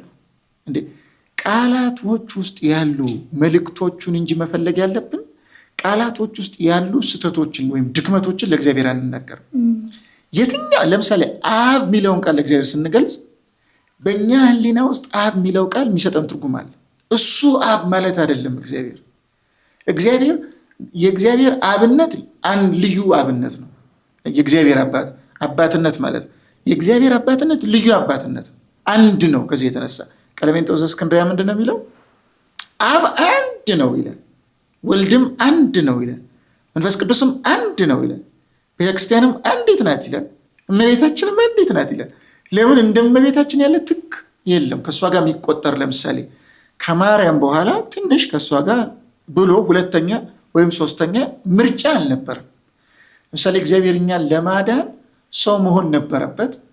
ሰው ለመሆን ግን እመቤታችን እምቢ ብትል ሁለተኛ ኤልሳቤጥ፣ ሶስተኛ ሳራ ተብሎ በእመቤታችን ላይ ሁለተኛ ሶስተኛ የለም። ብቸኛ ስለሆነች አንድ ትባላለች። በቤተክርስቲያንም ይችኛይቱ ባትሰማ ምናምን የሚባል ቤተክርስቲያንም አንዲት ናት። አብም ልክ እንደዚህ ነው። አንድ ነው ሲባል ብዙ አቦች መኖራቸው እናውቃለን። እንደነዛ አቦች ግን አይደለም፣ ልዩ አብ ነው አብ። ስለዚህ ለአብ አብ የሚለውን ቃል ስንገልጥ ከኛ አብነት ጋር ከሰዎች አብነት ጋር አሁን አንዳንዶችም እኮ የሚሳሳቱት አብ ከተባለ አባት ነው፣ ወልድ ሲባል ልጅ ነው። እንዲህ የሚሆን ከሆነ አባት ከልጅ መቅደም አለበት። ምክንያቱም አበበ የተባለ አባት አየለ ከሚባል ልጅ ይቀድማልና አባት የሚባል ከኖረ ደግሞ ልጅም መኖር አለበት። ልጅ የሚኖር ከሆነ ደግሞ የግድ የአባት የተባለው ማግባት አለበት። ይሄ የኛ ህይወት ነው። ሰው ብዙ ጊዜ ችግር ውስጥ የሚገባው የለመደውን የሚኖረውን የሚያውቀውን ነገር መሰረት አድርጎ ነገረ ሃይማኖትን ሊተነትን ሲጀምር ወይም ሃይማኖታዊ ጉዳይ ማለት ነው። እነዛ የሚረብሻቸው እኮ እንዴት ሳያገባ ወለደ? እንዴት ከወለደ ማግባት አለበት፣ ደግሞ ከወለደ የተወለደው መቀደም አለበት፣ የወለደው መቅደም አለበት የሚለው ኮምፕሌክስ ውስጥ የሚገቡት ቀድመው ከሚያውቁት እውቀት ተነስተው ነው። ከዚህ መላቀቅ አለባቸው። አብ ስንል ልዩ አብ ዩኒክ ነው። ወልድ ስንልም የምናውቀው አይነት ወልድ ማለት ነው። አንድያ ነው የተባለው። አንድያ የተባለው እኮ ለእመቤታችንም አንድያ ነው። እንደዚህ አይነት ልጅ ኖሮ አያውቅም፣ ሊኖርም አይችልም። ለእግዚአብሔር አብም አንድያ ልጁ ነው፣ ሁለተኛ የለም። ልዩ ነው ማለት ነው። ወልድን ወልድ የምንለው ቋንቋ ቃል ቢጠፋ እንጂ ወልድ የተባለበት ልጅ የተባለበት ቃል ሌሎች ሰዎች ልጅ ከሚባሉበት ጋር አንድ አይደለም። ግን ምን ብለን እንግለጸው? በቃ ልዩ ልጅ ከማለት በቀር ምን ልንል እንችላለን? ቋንቋ ወሰን ስላለበት ማለት ነው። እና አብ አባት ነው ሲባል ልጁ የማይከተለው አባት፣ ወይም ደግሞ አብ አባት ነው ሲባል ልጁን የማይቀድም አባት። እንደዚህ አይነት አባት ኖሮ አያውቅም፣ ግን ኖረ። አሁን ይሄ በስላሴ እንዴት እንዲህ ሊኖር ቻለ? ለምሳሌ ሰዎች ማለት የለባቸው እንደዛማ ስለኖረ ነው የኖረው። እንዴት እንዲህ ሊኖር ቻለ እኮ ማለት ምን ማለት ነው? የኔ አይምሮ እንዴት ብሎ የሚጠይቀው ጥያቄ መመለስ አለበት ነው። ወይም ደግሞ ምን ማለት ነው? በእንዴት መመጠን አለበት ማለት ነው። እመቤታችን ጋር መልአኩ ሲመጣ ምንድን ነው ያለችው? እፎኑ ዝንቱ ይከውነኒ እንዘ ኢአምር ብእሲ አለች። ወንድ ሳላውቅ ይህ እንዴት ይሆናል ስትለው እንደዚህ ነው እንደዚህ ነው ብሎ ካልኩሌሽን አላመጣም። ለእግዚአብሔር የሚሳነው ነገር የለም ነው ያለው። ምን ማለት ነው? ይሄ መልዕልተ እፎ ነው። እፎ ከሚለው ጥያቄ ይሻገራል። እኔ ራሱ አላውቅም። ይሄ የሚሆነው በማን ነው? በእኔ ሳይሆን በእግዚአብሔር ነው። መልዕልተ እፎ የሆነን ነገር እንዴት በሚለው ውስጥ አስገብቼ ልቃኝ እኮ ማለት አንድ ሰው ታምር አይኑር እንደማለት ነው። በነገራችን አንቺ አሁን እዚህ ክንፍ አብቅለሽ ብትበሪ ጉረጂ ሰውን የመሬት ስበት አለ ሊስበው ይገባል። እንዴት ይበራል? ሚራክል ነው። አይ እንዴት በረረ ሳይሆን ድንቅ ነው የምትለው። ከእንዴት በላይ ነው። አይ ታምራዊ ጉዳይ ስለሆነ ማለት የእግዚአብሔር ጉዳይ በጥያቄ የሚመል እንደዚህ እንዴት ተብሎ የሚመረመር አይደለም። እንዴት ተብሎ የሚመረመር አይደለም። ስለዚህ አብ መገኛ ነው ሲባል ካስገኘው ከወልድ ይቀድማል ማለት አይደለም። ይሄ በነገራችን ላይ ሁለት አይነት መገኛዎች አሉ በሊቃውንት ዘንድ። አንደኛው ኮዝ ኦፍ ኤግዚስተንስ የሚባሉ አሉ። ኮዝ ኦፍ ኤግዚስተንስ ማለት የህልውና ምክንያት ማለት ሲተረጎም፣ ኮዝ ኦፍ ኤግዚስተንስ ማለት የህልውና ምክንያት ማለት ነው። ኮዝ ኦፍ ካሚንግ ኢንቱ ኤግዚስተንስ ደግሞ የሚባል አለ። ኮዝ ኦፍ ካሚንግ ኢንቱ ኤግዚስተንስ ማለት ወደ ህልውና የመምጣት ምክንያት። እነዚህ ሁለት አገኛኘቶች ናቸው። ወደ ህልውና የመምጣት ምክንያት በምንለው ምክንያት ጋር ምክንያቱና ውጤቱ ይቀዳደማሉ። የተገኘውና አስገኘው ይቀዳደማሉ። ምክንያቱም ወደ ህልውና እንዲመጣ ያደረገ የሆነ አካል አለ። ለምሳሌ ይሄንን ስልክ እኔ ወደ ህልውና እንዲመጣ አድርጋለሁ። አሁን ወዳለበት ስልክነት አልፈጠርኩትም። በእርግጥ ግን አሁን ወዳለበት ሁኔታ ያመጡት ሰዎች ናቸው። እኛ የዚህ ስልክ ወደ ህልውና መምጣት ስልክ ሆኖ ወደ ህልውና መምጣት ምክንያቶች ነው። አንድ ምን ጠረጴዛ የሚሰራ ሰው ቢኖር፣ ይህን ወንበር የሰራ ሰው ቢኖር የዚህ ሰሪው ለዚህ ወደ ህልውና መምጣት ምክንያቱ ነው። አብ ለወልድና ለመንፈስ ቅዱስ ወደ ህልውና ኮዝ ኦፍ ካሚንግ ኢንቱ ኤግዚስተንስ አይደለም። እንደዛ ከሆነ ፈጣሪያቸው ነው እንደማለት ነው የሚሆነው። ያ ክህደት ነው የሚሆነው። ሲጀመር አብ የወልድና የመንፈስ ቅዱስ ወደ ህልውና የመምጣት ምክንያት ሆኖ መኖር አይችልም። ራሱ ሲጀመር ከአብና ከወልድና ከመንፈስ ቅዱስ ተለይቶ የሚኖር አብ የለም። ምክንያቱም ለራሱ ለአብ ህይወት ናቸው ወልድም መንፈስ ቅዱስም። አንዱ ለአንዱ ህይወት ነው። አንዱ ያለ አንዱ መኖር አይችልም። በዚህ ምክንያት አብ ለወልድና ለመንፈስ ቅዱስ ወደ ህልውና የመምጣት ሳይሆን የህልውና ምክንያት ነው። የህልውና ምክንያት ማለት ምን ማለት መሰለሽ? ሳይቀዳደሙ አንድ ነገር በመኖሩ ምክንያት ሌላ ነገር ሲኖር ማለት ነው። ለምሳሌ እኔ ሰው ነኝ። ሰውነቴ በመኖሩ ምክንያት የአፍንጫ ስትራክቸር አለ። የአፍንጫ ስትራክቸር ሰውነቴ ከመጣ በኋላ ኋላ የተገጠመልኝ ነገር አይደለም። ሰው በመሆኔ ምክንያት የኖረኝ ነገር ነው። ስለዚህ አፍንጫዬ ሰው በመሆኔ ምክንያት የኖረ የሰውነቴ የህልውና ውጤት ነው። የህልውና ምክንያት ይባላል። ጆሮዬም የህልውና ምክንያት ይባላል። የሰውነት የህልውና ምክንያት። አይኔም ብታዩ የሰውነት የህልውና ምክንያት። ሰው በመሆኑ ምክንያት አይን አለው። ሰው በመሆኑ ምክንያት ጆሮ አለው። ጆሮዬ ከሰውነቴ ቀድሞ ኖሮ የሆነ ጊዜ ብቅል ያለ አይደለም። ወይም እንደዛ መቀዳደም የለም። በሰውነቴና በጆሮዬ፣ በሰውነቴና በጭንቅላቴ። ጭንቅላቴ ከሰውነቴ ተገንጥሎ ሰውነቴ የሆነ ጊዜ ኖሮ የሆነ ጊዜ መጥቶ ግጥም ብሎልኝ ሰውነቴ ወደ ህልውና እንዲመጣ ያደረገው አይደለም። እና የህልውና ምክንያትና ወደ ህልውና የመምጣት ምክንያት በጣም ልዩነቶች አሏቸው። በዚህም አማካኝነት አብ መገኛ ነው ሲባል ቀዳሚ ነው ማለት አይደለም። አይቀድምም በፍጹም። ወልድ ተቀዳሚ ነው ማለትም አብን ቀዳሚ ካለው ወልድንም መንፈስ ቅዱስንም ክደናቸዋል። ለምሳሌ የአብና የወልድና የመንፈስ ቅዱስ አብ ቀዳሚያቸው ነው ካል ይህም ባልንበት ቅጽበት አብን ክደነዋል። ምክንያቱም ወልድ የሌለው አብ የለውም። ወልድ አንድ ሰው ከካደ አብን ይክዳል፣ አብን ከካደም ወልድን ይክዳል። በዚህ ምክንያት አብ መገኛ ነው ስንል ሞናርክ ኦፍ ዘ ፋዘር በሚለው ትምህርት ቀዳማዊ ነው ማለት አይደለም። ሳይቀድም ወልድን ወለደው ማለት ወለደ ማለትም ደግሞ ልክ በማህፀን 9 ወር ከ5 ቀን ቆይቶ ምናምን ይሄ ልክ አንዲት ሴት እንደዛ ጽንሳ እንደምትወልደው ማለት አይደለም። ልደቱም እያለቅ ነው። ልደቱ የወልድ ልደት እና የመንፈስ ቅዱስ ስርጸት ፕሮሴሽኑ እና ጄኔሬሽኑ የሚባለው እነዚህ ከአብ የወልድ መውጣት በልጅነት የመንፈስ ቅዱስ መስረጽ በሰራጺነት ኢተርናል ናቸው እንጂ ልክ አብ መገኛ ነው ሲባል የሆነ ጊዜ አስገኝቶ ጨርሶ ከዛሬ ጀምሮ መገኛ ሆናል የተባለ አይደለም። እንደው ቅድም ቋንቋ ትልቅ ችግር ስላለበት ቅድመ ዓለም ከአብ ያለ እናት ስንል ቅድመ ዓለም ተወልዶ የጨረሰ ነው ይመስለው። እንደዛ የሚባል ትምህርት የለም። ቅድመ ዓለምን አሁንም ለዘላለም አብ ወላዲ ነው፣ ለዘላለም ወልድ ተወላዲ ነው፣ ለዘላለም መንፈስ ቅዱስ ሰራጺ ነው። ስለዚህ የወልድ ተወላዲነት የመንፈስ ቅዱስ ሰራጺነት በጊዜ የሚወሰን አይደለም ወይም የሚያልቅም አይደለም። ኢተርናል ጄኔሬሽን ኢተርናል ፕሮሴሽን ነው የሚባለው እና ይህን ሰዎች በዚህ መንገድ መረዳት አለባቸው ለማለት ነው። ቃልዎት ያሰማል መምህር፣ እናመሰግናለን። መጀመሪያ አካባቢ ስለ በርለት ስለ መግቢያነት ያነሱት ነገር ነበር እና አሁን ዴይ ቱ ዴይ በክርስቲያኖች ህይወት ውስጥ ያለው ነገር ቢኖር ጸሎት ነው እንደ ክርስቲያን እና በእንደዛ ጸሎት ውስጥ ደግሞ መልክአ ሥላሴ የሚባል ጸሎት አለ እና ያንን ነገር እሱ ጸሎት ደግሞ የሥላሴን አካላት እያነሳ የሚያመሰግን ጸሎት ነው እና ይህንን ጸሎት ምናልባት ወይንም መጠቀም ያለብን መግቢያ አለ ይህንን ለመረዳት። መልክአ ሥላሴን ባጭሩ ስለ እግዚአብሔር አካል የሚነሱ እንደዚህ አይኑ፣ ጆሮ፣ እግሩ፣ እጁ፣ ፊቱ፣ ጀርባው እንዲህ እየተባሉ የተገለጹ ምንባቦች አሉ በመጽሐፍ ቅዱስ። እነዛ ምንባባትን እንዴት ነው የምንረዳቸው የሚለው በጣም ወሳኝ ነገር ነው። ሰዎች ቅድም እንዳልኩት በህሊናቸው ውስጥ አስቀድመው ከሚሰሩት ፍሬምወርክ የሆነ ስትራክቸር ተነስተው የሚሄዱበት ድምዳሜ አለ።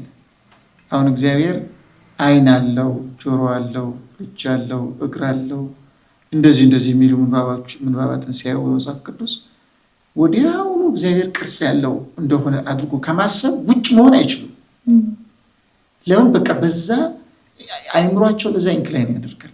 በዛ ውስጥ ብቻ ስለሚኖሩ ያን ስለለመዱ እኮ ነው፣ ተጽዕኖ ስለፈጠረባቸው እንጂ ከሚያውቁት ተነስተው ነው። ያን ባያውቁ ኖሮ አይን ሲባል እንደዚህ አይነት ቅርጽ ያለው እንደሆነ ባያውቁ፣ አፍንጫ ሲባል እንደዚህ አይነት ቅርጽ ያለው መሆኑን ባያውቁ ኖሮ እንደዛ ያስቡ ነበረ። ግን አፍንጫ ይሄ ነው ብለን ስለለመድና ስለተስማማን ለእግዚአብሔር አፍንጫ አለው ቢል ስንሰማ ቶሎ እንደዚህ አይነት አፍንጫ ነው ምን ስለው፣ አይን አለው ሲባል እንደዚህ አይነት አይን፣ ጆሮ አለው ሲባል እንደዚህ አይነት ጆሮ ነው የምንስለው። ከዚህ የተነሳ በእኛ ህሊና ውስጥ ምንባባቱን ይዘን የምንስለው ስዕልና እግዚአብሔር የሆነው በጣም ሩቅ ነው የሚሆነው። በጣም ልዩነት አለው። እግዚአብሔር የሆነበትና እኛ ከሰማነው ካነበብነው ተነስተን የሰጠነው ስዕል በጣም ትልቅ ልዩነቶች አሉት። በዚህ ምክንያት እኛ እንደምናስበው እንደምንስለው እንዳልሆነ መጀመሪያ ሁላችን ማወቅ አለብን። የትኛውም ሰው እግዚአብሔር አይን አለው ሲባል የኔ አይነት አይን ወሰንና ቅርጽ ያለው ብሎ ከማሰብ ራሱን ነፃ ማድረግ አለበት። የኔ አይን ወሰን አለው፣ ቅርጽ አለው፣ መጠን አለው አይደለም፣ ይመረመራል፣ ኮርፖሪል ነው፣ ግዙፍ ነው፣ ማቴሪያል ነው። እግዚአብሔር እነዚህ ሁሉ ለባህሪው ያስማሙት። እነዚህ ሁሉ የማይስማሙት ከሆነ ምን አይነት አይን ነው ያለው? እኛ ማናውቀው አይን፣ መናገር ማንችለው አይን አለው። ምን አይነት አይን ነው? በፍጹም የማይታወቅ ማናውቀው አይን። ለምን? መጀመሪያ እግዚአብሔር ግዙፍ አይደለም፣ ኮርፖሪል አይደለም። እግዚአብሔር ረቂቅ ነው። መጀመሪያ መንፈስ ነው። ይህም ሰዎች ማመን አለባቸው። መንፈስን በምን አይነት ስትራክቸር ነው ግጥምጥም ማድረግ የሚችሉት? ለምሳሌ የነፍስ ከለሯ ምን አይነት ነው? ስትራክቸሯ ምን አይነት ነው? ምን አይነት ነገር አለ? ማወቅ ይቻላል? ማብራራት ይቻላል? በፍጹም አንችልም። ለምንድን ነው የማንችለው? ረቂቅ ረቂቅ ስለሆነች እንደዛኛ አይነት ቅርጽ ያላት ስላልሆነች፣ ስለዚህ መናገር ካልቻለን ምን ልንል እንችላለን? አሁን ስለሷ ስንናገር የምንናገረው በጣም ጉድለት ያለበት ንግግር ነው። እግዚአብሔር ደግሞ ረቂቅ ነገሮችን ስናነጻጽር ከሁሉ ነፋስ ይረቃል ይላሉ የኛ ሊቃውንት። ከነፋስ ነፍስ ትረቃለች፣ ከነፍስ መላእክት ይረቃሉ ይሉና ከመላእክት ደግሞ ህሊና መላእክት ይረቃል። ህሊና መላእክት ከርቀተ አካለ ሥላሴ ሲነጻጸር የሥላሴ የአካላቸው ርቀት ከህሊና መላእክት እንደ ተራራ በብዙ ሚሊዮን ትሪሊዮን ብዬ ልገልጽ አልችልም። ዝም ብሎ በማይገለጽ ብዙ በለው በኢንፋይናይት ጊዜ ይበልጣል። እንደዛ ከሆነ እንኳን መናገር ማሰብም አንችልም። መጀመሪያ እንደዚህ አይነት ነገሮች ስንሰማ ታዳሚዎች ምን እንዲያስቡ ነው የምፈልገው? ቅድም እንዳልኩት መጀመሪያ ቅርጽ ከመስጠት መውጣት አለባቸው። እንደ ራስ አድርጎ ከመመጠን መውጣት አለባቸው። አንድ ሁለተኛ እግዚአብሔር ረቂቅ መሆኑን ማወቅ አለባቸው። ረቂቅ ብቻ ሳይሆን ምሉ መሆኑንም ደግሞ መረዳት አለባቸው። ይህን የእግዚአብሔር ርቀቱና ምልአቱን ካወቁ አይን አለው ቢባል እንኳን ማየት ለሚለው መልስ መስጠት አይችሉም። ቅርጽ የሌለው ወሰን የሌለው መጠን የሌለው ወደሚለው ነው የሚያድጉት። ስለዚህ በእኛ ሊቃውንት የሚገልጹት አላውቀውም በሚል ነው። ለምሳሌ አይን አለው፣ አይኑ ግን ምን አይነት እንደሆነ አላውቅም። ጆሮ አለው፣ አይመረመርም ማለት አናውቅም፣ አይመረመርም ይላሉ። አባ ጊዮርጊስ ዘጋስጫ እነ ርቱዕ ሃይማኖት ይህንን ነው የሚሉት። አካሉ ረቂቅ ነው፣ ርቀቱ የማይመረመር ነው፣ የማይደረስ ነው። እግዚአብሔር ደግሞ ወሰን የለበትም፣ ምሉ ነው። በዚህ ምንም ጥርጥር የለው። ግን አይን፣ ጆሮ እንደዚህ የሚሉ ምንባቦች አሉ። እነዚህ እንዳሉት እናምናለን ካሉ በኋላ እንዴት እንደሆነ ግን አናውቅም ይላሉ የኛዎቹ ሊቃውንት። ማለት ኢትዮጵያ ሊቃውንት በአብዛኛው ይህን ስለሚሉ ማለት ነው። እነ ቅዱስ ኤፍሬም ሶርያዊ እነ ጎርጎርዮስ ዘኑሲስ ደግሞ ሰዎች ወደ ራሳቸው ምናብ አምጥተው ሌላ ችግር እንዳይፈጥሩ እነ ዮሐንስ አፈወርቅም ልክ እንደኛ ቅርጽ እግዚአብሔር አይን አለው ጆሮ አለው እኛም በመልኩ ፈጠረ ሚል ምንባብ ስላለ ያን ይዘው ለእግዚአብሔር ወሰን ያለው መጠን ያለው ክፍልፋይ ያለው ክፍልፋይ ማለት ለኔ አይን ያለበት ጋር ጆሮ የለም፣ ጆሮ ያለበት ጋር አይን የለም፣ አፍንጫ ያለበት ጋር አይን የለም፣ ጆሮ የለም። የተለያዩ የአካል ክፍሎች ተገጣጥመው ነው እኔን የሰሩ። እግዚአብሔር ልክ እንደኛ አይን፣ ጆሮ፣ አፍንጫ ያለው ምናምን ስለተባለ በመጽሐፍ ቅዱስ በመልኩም ፈጥሮናል ስለተባለ በዚህ ምክንያት እግዚአብሔር የአካል ክፍሎች አሉት ወይ? አሁን ጉዳዩን በጣም ረቂቅና ምጡቅ የሚያደርገው አንዱ ጉዳይ ይሄ ነው። አሁን መልክዓ ሥላሴን ለእግዚአብሔር የአካል ክፍል አለው የሚል ኢምፕሊኬሽን ሊኖረው አይገባም። እንደዚህ አይነት ኢምፕሊኬሽን ሰዎች ሲያነቡት እንደዚህ አይነት ኢምፕሊኬሽን ይዘው ማንበብ የለባቸው።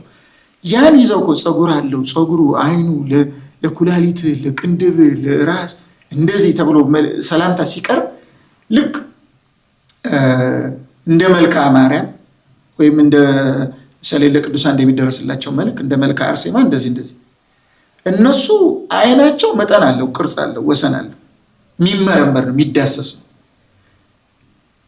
ለእግዚአብሔር ልክ እንደ እመቤታችን ለአይኑ፣ ለጆሮ፣ ለፀጉሩ ሲባል እንደሷ ያለ ወሰን ቅርጽ ያለው የሚመረመር ምናምን ብሎ ሰው ከሆነ የሚያስበው በአደገኛ ስህተት ውስጥ ነው ያለ። ይሄ ትምህርት ነው አንትሮፖሞርፊዝም የሚባለው። እንደዚህ አይነት ነገር የለም። እግዚአብሔር አንደኛ ወሰን የለውም፣ ሁለተኛ ግዙፍ አይደለም፣ ረቂቅ ነው፣ ርቀቱም የማይመረመር ነው፣ ሶስተኛ ክፍልፋይ ደግሞ የለውም።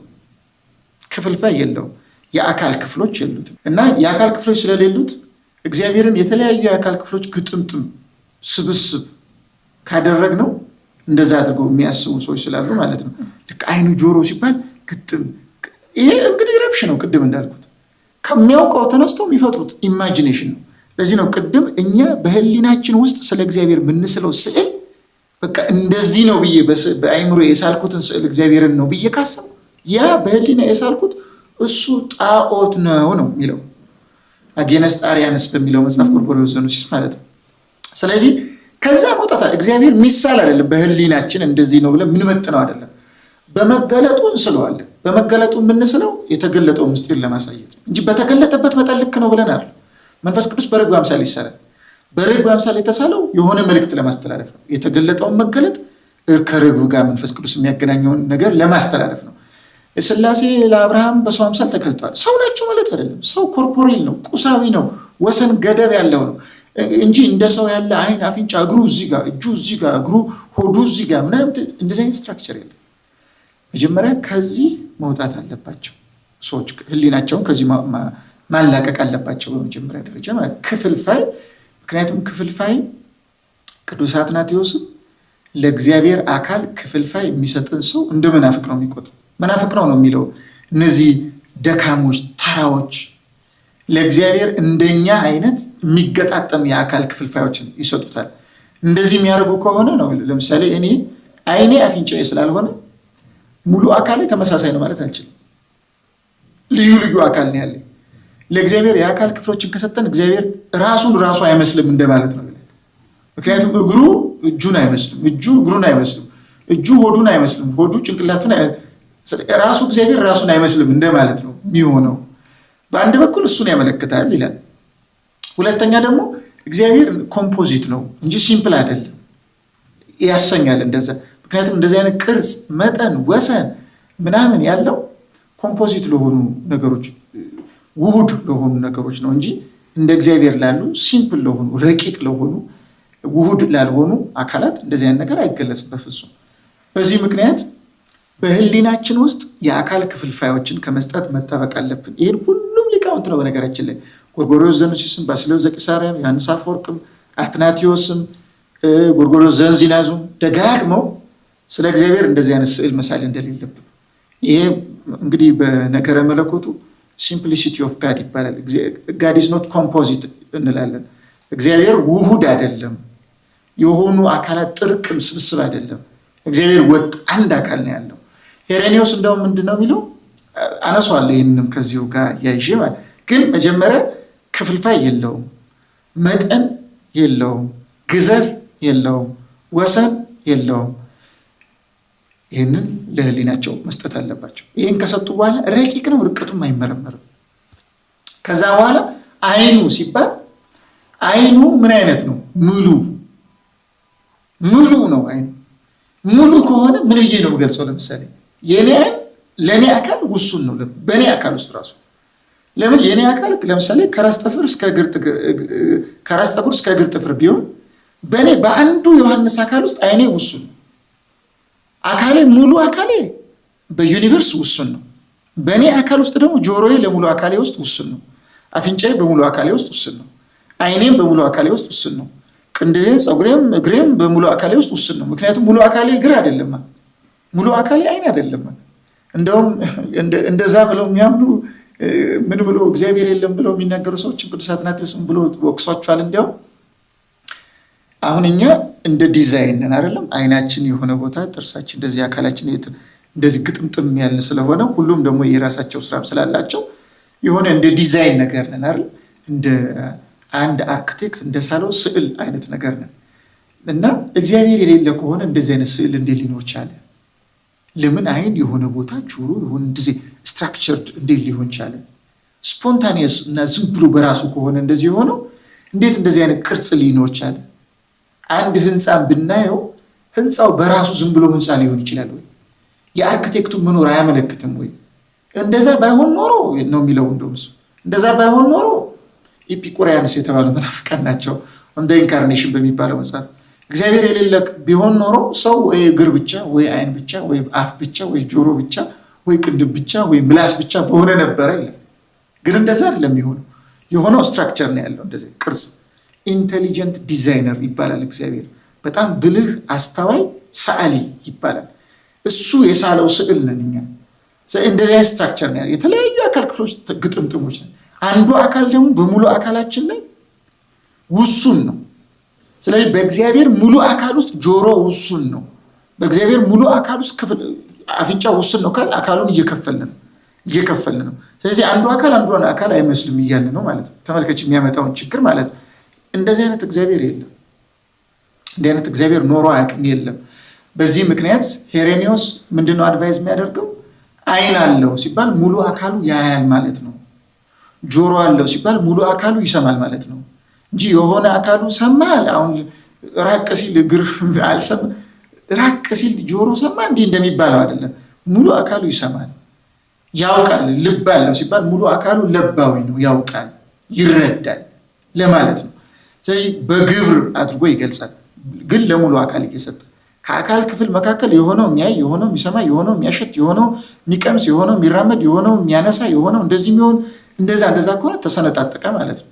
ይህን አትናቴዎስ ይቃወማል። ጎርጎርዮስ ዘኑሲስ እንደዚህ ከሆነ ምንድን ነው የሚለው? ለምሳሌ ለእግዚአብሔር ዓይን፣ ጆሮ፣ ጀርባ ምናምን ሲባል በቀጥታ ንባቡ የምትወስነው ከሆነ እግዚአብሔርን ሙሉ በኩል ይሄ ነው ማለት አትችልም። መጀመሪያ ይላል ሙሉ በኩል ይሄ ነው ማለት አትችልም። አንድ ሁለተኛ እግዚአብሔርን ሲምፕል ነው ማለት አትችልም ይላል። ለሙሴ በጻፋት የሙሴ ሕይወት በምትለው መጽሐፍ ላይ ዘጸአት ላይ ያለው ምንባብ እግዚአብሔር ለሙሴ ያደረገለትን መገለጥ መሰረት አድርጎ ሲያብራራ ማለት ነው። ጀርባው ሲባል የሆነ እንደዛ የምትሰጠው ከሆነ ዓይኑ ሲባል ጆሮ ሲባል እንደዛ የምትሰጠው ከሆነ በፍጹም ኮምፖዚት ከሆነ ከተለያዩ ነገሮች የተጠራቀመ ኮምፖዚት የሆነ ነገር የሆነ ጊዜ ዲኮምፖዝ ያደርጋል። እግዚአብሔር ዲኮምፖዝ አያደርግም። መፍረስ መበስበስ እንደዚህ የሚስማማው አምላክ አይደለም። ፍጥረት ግን ይፈርሳል፣ ይበሰብሳል፣ እንደዚህ ይስማማዋል። ለእግዚአብሔር ይሄ ስለማይስማማው እግዚአብሔርን የተለያዩ ንጥረ ነገሮች ጥርቅም አድርገህ አታስብ ነው የሚለው።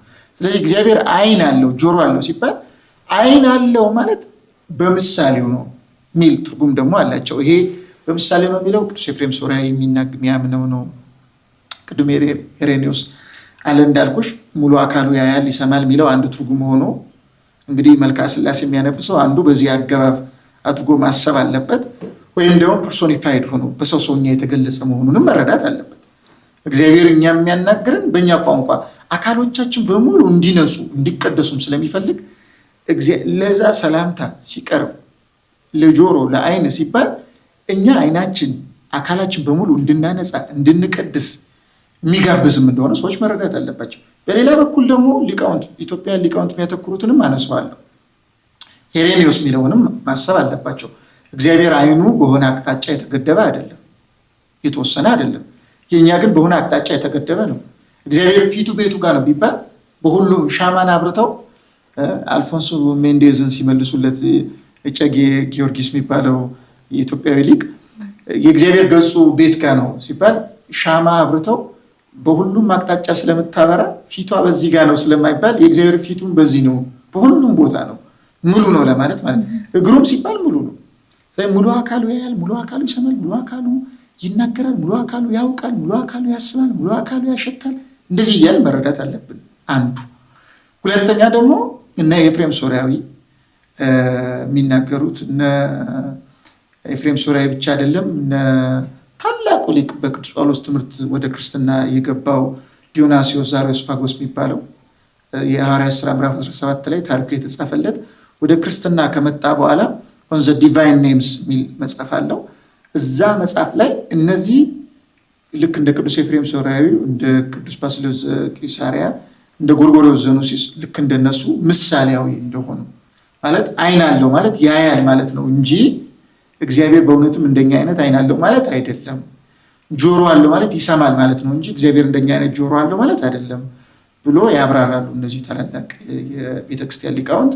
ኢትዮጵያውያን ሊቃውንት ግን ምንድነው የሚያደርጉት? በእውነት እግዚአብሔር የኛ መልክ ስላለው በስጋም በነፍስም ስለምንመስለው፣ እርግጥ እግዚአብሔር የምንመስለው በስጋ ነው በነፍስ ነው በሚለው ክርክር አለበት። እንደነ ቅዱስ ኤፍሬም ሶርያዊ ያሉ ታላላቅ ሊቃውንት በነፍስ ነው የምንመስለው ይላሉ። በነፍስ አርአያ እግዚአብሔር ራሱ የሚለውን ሲተረጉሙ በጣም የተለየ ትርጉም ይሰጣሉ። ለምሳሌ ሰው የተፈጠረው በእግዚአብሔር አርአያ ነው የሚለውን ቅዱስ ዮሐንስ አፈወርቅ በአርአያ ነው ማለት እንደኛ ግዙፍ አካል ዓይን ጆሮ እንደዚህ ያለው ማለት አይደለም። አርአያ እግዚአብሔር ማለት እግዚአብሔር በባህሪ የሚገዛውን እኛ በጸጋ እንገዛለን ማለት ነው ብሎ ለገዥነት ሰጥቶ ይተረጉማል ቅዱስ ዮሐንስ አፈወርቅ። ባስልዮስ ዘቂሳርያ ደግሞ ራሽናል ሶል ስላለን ነው፣ ምክንያታዊ ስለሆንና ፍሪ ዊል ነፃነት ስላለን ነው፣ በራሳችን ዲተርማይን ማድረግ ስለምንችል ነው፣ መወሰን ስለምንችል ነፃነት ስላለን፣ አይምሮ እውቀት ስላለን። ምክንያቱም በነፍስ ግብራችን ሂደው የነፍስ ግብራችን ጋር ሂደው በጣም ብዙዎቹ ሊቃውንት ነፍሳችን መዋቲ አይደለችም፣ ስጋችን ግን መዋቲ ነው። ስለዚህ መዋቲ ስጋችን እግዚአብሔርን አይመስለውም ብለው ይከራከረዋል። ምን መስለው እግዚአብሔርን በነፍሳችን ነው። ነፍስ ኢተርናል ናት። ስለዚህ በሕያውነቷ በለባቢነቷ በነባቢነቷ ለሥላሴ ለነገረ ሥላሴ ምሳሌ ሆና ትቀርባለች። ስላሴ እኛን የፈጠሩን በመልካቸው ነው ሲባል ይህንን ነው ለማለት ብለው የሚያነሱ አሉ። ግን ምስራቅ ኦርቶዶክሶቹ ራሱ እንደነ ጎርጎርዮስ ፓላማስ ያሉት ሌሎቹም ሊቃውንት ከምስራቅ ኦርቶዶክሶችም በነፍስ ብቻ ሳይሆን በስጋም እግዚአብሔርን እንመስለዋለን ይላሉ። እና በጉልህ በኢትዮጵያ የሚነገረው እሱ ነው። በሙሉ አካላችን እግዚአብሔርን እንመስለዋለን። በሙሉ አካላችን ማለት እግዚአብሔር ሰውን የፈጠረው በመልኬ ልፍጠር ብሎ እንጂ ነፍሱን በመልኬ ልፍጠር ብሎ አይደለም የሚል መከራከሪያ የሚያነሱ አሉ። ያዕቆብ ዘስሩግም ይህን ሀሳብ እንደሚደግፈው ማለት በነፍስም በስጋም እግዚአብሔር እንደምንመስለው የሚያስረዳበት ክፍል አለ። በእኛ ኢትዮጵያ ሊቃውንት እና አባ ጊዮርጊስ ዘጋስጫም ሌሎቹ ሊቃውንት የሚያስረዱት ይህንኑ ሀሳብ ነው። በነፍስም በስጋም እግዚአብሔርን እንደምንመስለው ማለት ነው። የሰውን ደም የሚያፈስ በእግዚአብሔር ላይ ያልተገባ ነገር የሚያደርግ መሆኑ ሁሉ በእግዚአብሔር መልክ ላይ ያልተገባ ነገር የሚያደርግ መሆኑ ሁሉ በኦሪት ስለተጻፈ ማለት ነው። እና ይህ ሁሉ ሀተታ የማቀርበው ለምንድን ነው? መልኮቹን እንዴት እንረዳ ለሚለው ሀሳብ መልካ እግዚአብሔር ወይ መልካ ስላሴ የሚያመለክተው እግዚአብሔር ውሱን ኮርፖሪል የሆነ ቁሳዊ የሆነ መጠን ያለው ቀኝ ግራ የሚባልለት ላይታች የሚባልለት አካል ያለው መሆኑን የሚያመለክቱ አለመሆናቸውን በመረዳት እግዚአብሔር በሌላ በኩል ደግሞ ቅድም እንዳልኩት ሲምፕሊሲቲ ኦፍ ጋድ ከሚለው ጋር አያይዘው እግዚአብሔር ኮምፖዚት እንዳልሆነ የአካል ክፍልፋዮች ውጤት እንዳልሆነ በመረዳት ውስጥ ሆነው ግን ሄሬኔዎስ እንዳለው ያያል፣ ይሰማል፣ እንደዚህ ነው። ሙሉ አካሉ ያያል፣ ሙሉ አካሉ ይሰማል፣ ሙሉ አካሉ ያውቃል፣ ሙሉ አካሉ ይረዳል፣ ሙሉ አካሉ ይናገራል፣ ሙሉ አካሉ ያሸታል በሚለው ኮንቴክስትና ከዚያ ውጭ ደግሞ አሁን እንዳልኩሽ እነ ቅዱስ ኤፍሬም ሶርያዊ እና ዲዮናስዮስ ዛሬዎስፋጎስ እና የመሰሉ ሊቃውንት እንደተናገሩት ደግሞ ምሳሌያዊ ነው ባሉት ኮንቴክስት እንዲረዱ የኢትዮጵያውያን ግን አሁንም ኢትዮጵያውያን ሊቃውንት እንደ አንትሮፖሞርፊስቶች እግዚአብሔር ወሰን አለው፣ መጠን አለው፣ ግዘፍ አለው፣ ቅርጽ አለው፣ ክፍልፋዮች አሉት ብለው አያስተምሩ። በሌላ በኩል የእግዚአብሔር አካሉ ይመረመራል ብለውም አያስተምሩ። እነዛ አንትሮፖሞርፊስቶች ልክ እንደኛ ማቴሪያል የሆነ አካል አለው ብለው የሚያምኑት። በዚህ ምክንያት ተወግዘዋል። እነሱ ግዙፍ ነው፣ ኮርፖሬል ነው አካሉ፣ ይዳሰሳል፣ ይጨበጣል፣ እንደኔ አይነት ነው ብለው። የእኛ ግን ምንድነው የሚሉት? አይን አለው፣ ጆሮ አለው፣ እግር አለው፣ ይሄ አለው። እንዴት ብትለኝ አላውቅም፣ አይመረመርም ብለው ዘግተውታል ማለት ነው። እግዚአብሔር መጀመሪያ ረቂቅ ነው፣ መንፈስ ነው ካሉ በኋላ አይን፣ ጆሮ ምናምን እንደዚህ የሚባሉ ነገሮች በሙሉ ምንድነው የሚያመለክቱት የሚለውን ምን አይነት አይን ነው ምን አይነት ጆሮ ነው ለሚለው ስዕል አትሳል ነው። በቃ መሳል አትችልም ነው። ከምናብ ውጣ። አይን ጆሮ እንዳለው እናውቃለን፣ እንዴት ብትሉን ግን አናውቅም ነው መልሱ። እግዚአብሔር ረቂቅ እንደሆነ አውቃለሁ ይላል ዮሐንስ አፈወርቅ። እንዴት ብትለኝ ግን አላውቅም እንደሚለው አይን እንዳለው እናውቃለን ይላሉ። ምን አይነት ብትለኝ ግን ቅርጽ ወሰን እንደዚህ መጠን የለውም። አንድ ጉዳይ ነው። መጠን ቅርጽ የለውም፣ በክፍልፋይ መልክም አይደለም። እናስ እንዴት አላውቅም፣ መጽሐፍ ቅዱስ ግን ይላል ነው። ጆሮ አለው፣ እንዴት ቅርጽ መጠን ምን አይነት ጆሮ አላውቅም፣ አይመረመርም። የሰለስቱ ምዕትም ብለው የአባ ጊዮርጊስ ዘጋስጫ መጽሐፈ ምስጢር ላይ ይህን አይመረመሬነቱንና አይታወቂነቱን ያነሳሉ። ስለዚህ እንደ ባዲ አድርገን አካል የሚባለውን ነገር ሰዎች ሲያስቡ ባዲ አድርገው ግዙፍ አድርገው ኮርፖሬል አድርገው ስለሚያስቡ እግዚአብሔር በዛ መንገድ አይደለም የሚታወቀው፣ በዛ መንገድም ያለ አምላክ አይደለም። አይኑ ጆሮ ሲባል እንደኛ ባዲ ያለው ማለትም አይደለም የሚለውን እንድንረዳ ነው። እንግዲህ እናመሰግናለን መምህር። እንግዲህ ቃልዎት ያሰማልን። ከጊዜም አንጻር መጨረሻ አድማጭ ተመልካቾቻችን ቢያውቁልን ቢረዱ ብለው የሚያስቡትን ነገር አንስተው መጠቅለል እንችላለን። አድማጮቻችን ቢያውቁት ቢረዱት ብዬ የማስበው ሰዎች ከራሳቸው አስተሳሰብ ከራሳቸው ስሜታዊ አረዳድ አይምሮአዊ አረዳድ ራሳቸውን ማላቀቅ አለባቸው። ነገረ ስላሴን በፍልስፍና አይደለም የምናውቀው፣ በንባብ ብዛትም አይደለም። ነገረ ስላሴን ለማወቅ ራስን ዝቅ ማድረግ ያስፈልጋል። አላውቅም በማለት ራስን ዝቅ በማድረግ አንዳንድ ጉዳዮችን መዳፈርም እና ነገረ ስላሴን ፎርሙላዊ ከማድረግ በቃ ደግሞ አንዳንድ ጊዜ በጣም የሚጨንቀው ሁሉን ነገር ካልነገርከኝ የሚሉ ሰዎች አሉ። እና ዲስክሪፕቲቭ የሚገለጽ ሁሉ ለማድረግ ነገረ ሥላሴ የትኛውም አይገለጽም። የተገለጸው ራሱ የተሳሳተ ነው። የተገለጸው በሆነበት ሳይሆን በተገለጠበት ነው። በተገለጠ ፐርሶኒፋይድ ሆኖ ማለት ነው። በሰው ሰውኛ አገላለጽ ይሄ ትህትና ኮንደሰንዲንግ ልንለው እንጂ በትህትና እግዚአብሔርን ባይመጥ ነው ዲዘርቭ ባያደርገውም እኛ እንዲገባን በተኮላተፈ አገላለጽ ስንገልጽ በቸርነቱ ብዛት ዝም ብሎናል። በቃ በዚህ በትንሹም ቢሆን በዚች መንገድ ግለጹኝ ብሎ ነግሮን በዛች መንገድ ነው ምንገልጸው እንጂ እግዚአብሔር ዲስክራይብ የሚደረግ አይደለም። የሚገለጽ አምላክ የሚብራራ የሚተነተን ምን እንደዚህ አይደለም። ከዲስክሪፕሽን ከማብራሪያ ከቋንቋ ከገለጻ ከሪዝን ከነዚህ ሁሉ ሩቅ ነው፣ ትራንሴንደንት ነው። አስቀድሜ ያልኩት ከዚህ የተነሳ ነው። ይህን መረዳት አለባቸው። ካልሆነ ግን ጡዘት ውስጥ ነው የሚገቡት። ለራሳቸውም ይጠፋሉ። ለምን? አእምሮ ከሚያውቀው በላይ የሆነን ነገር በአእምሮ ምጥኝ ካልመረመርኩ ስተት ውስጥ ብዙ ሰዎች ስለሚወድቁ ማለት ነው። ይሄ በነገራችን ላይ እንደ አንድ ፈተናም ይወሰዳል።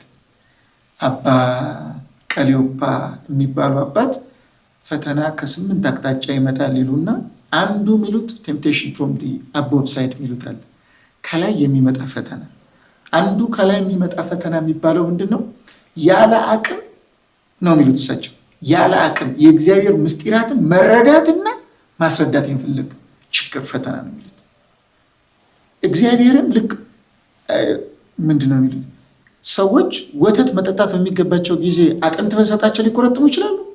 አንድ ገና የ2 ወር ሕፃን ልጅን አመተን አጥንት ቆርጠም ብንለው በምን ጥርሱ ያኝከዋል? አይችልም። አቅማቸው ንጽህና ሳይኖር ቅድስና ሳይኖር እግዚአብሔር አብሮት ሳይኖር ከእግዚአብሔር ጋር ኮሚኒየን ሳይኖር በንባብ በፍልስፍና በአእምሮ ርቃቄ ብዙ ሰዎች የሥላሴን ነገር እንደ መሬት ላይ ሲያወርዱት ይታያል። እና ከዚህ ነፃ መውጣት አለባቸው። ስለዚህ የሆነ ነገር እንኳን ሲያገኙ ረጋ ብለው ከስሜታዊነት በቃ ድምዳሜ ሰጥቶ እንደዚህ ነው ከማለት አባቶች ሚሉትም በትህትና አቅርበው ቅዱሳን አባቶቻችን እንደዚህ ብሏል። ቅዱሳን አባቶች ራሱ እኮ ጥጉን አያውቁትም እኮ። ቅዱስ አትናቴዎስ ምንድን ነው ያለው? እስከዛሬ ድረስ የሥላሴ ለመነኮሳት በጻፋት ደብዳቤ ላይ ነው እንግዲህ እስከዛሬ ስለ ሥላሴ የምናውቀው እውቀት የልብሱን ጠርዝ እንደመንካት ነው። የልብስ ጠርዝ መንካት ከአካሉ ጋር ምን ግንኙነት አለው? አሁን የኔ ልብስ ከኔ አካል ጋር ስለብሰው ከአካሌ ጋር ከላይ ይሆናል፣ ሳውልቀው ወልቆ ይቀራል። አካሌ አይደለም። የልብስ ጠርዝ እንደመንካት ነው ማለት በጣም ገና አካሉን መንካት ራሱ አልቻልንም ማለት። ሥላሴ በሆነበት በማንም አልተገለጸም። ማንም ሊያውቀው አይችልም፣ ሊቀርበውም አይችልም፣ ሊያብራራውም ሊገልጸውም አይችልም። ስለዚህ ሥላሴን ሬዲዩስ ማድረግ የለባቸውም። ሥላሴ በቃ ከህሊናት ሁሉ በላይ መሆናቸውን ሰዎች መረዳት አለባቸው፣ መፍራት አለባቸው። የሥላሴን ነገር ሲያስቡ ቅዱሳን የሚሉትን ይዘው በጥንቃቄ በፍርሃት ብያኔ ሳይሰጡ የሆነ ድምዳሜ እንደዚህ ነው ምናምን ብሎ እንትኑ ሳይገቡ በጥንቃቄ ቢያደርጉት በጣም ጥሩ ነው። በዚያውም ላይ ደግሞ ህይወታቸውን እያነጹ ስጋውን ደሙን እየተቀበሉ ወደ እግዚአብሔር እየቀረቡ ትህትናን ገንዘብ አድርገው በጣም በትህትና ሆነው ቢናገሩ በጣም ጥሩ ነው የሚለውን ለማሳሰብ። በጣም እናመሰግናለን መምህር። ቃለ ሕይወት ያሰማልን።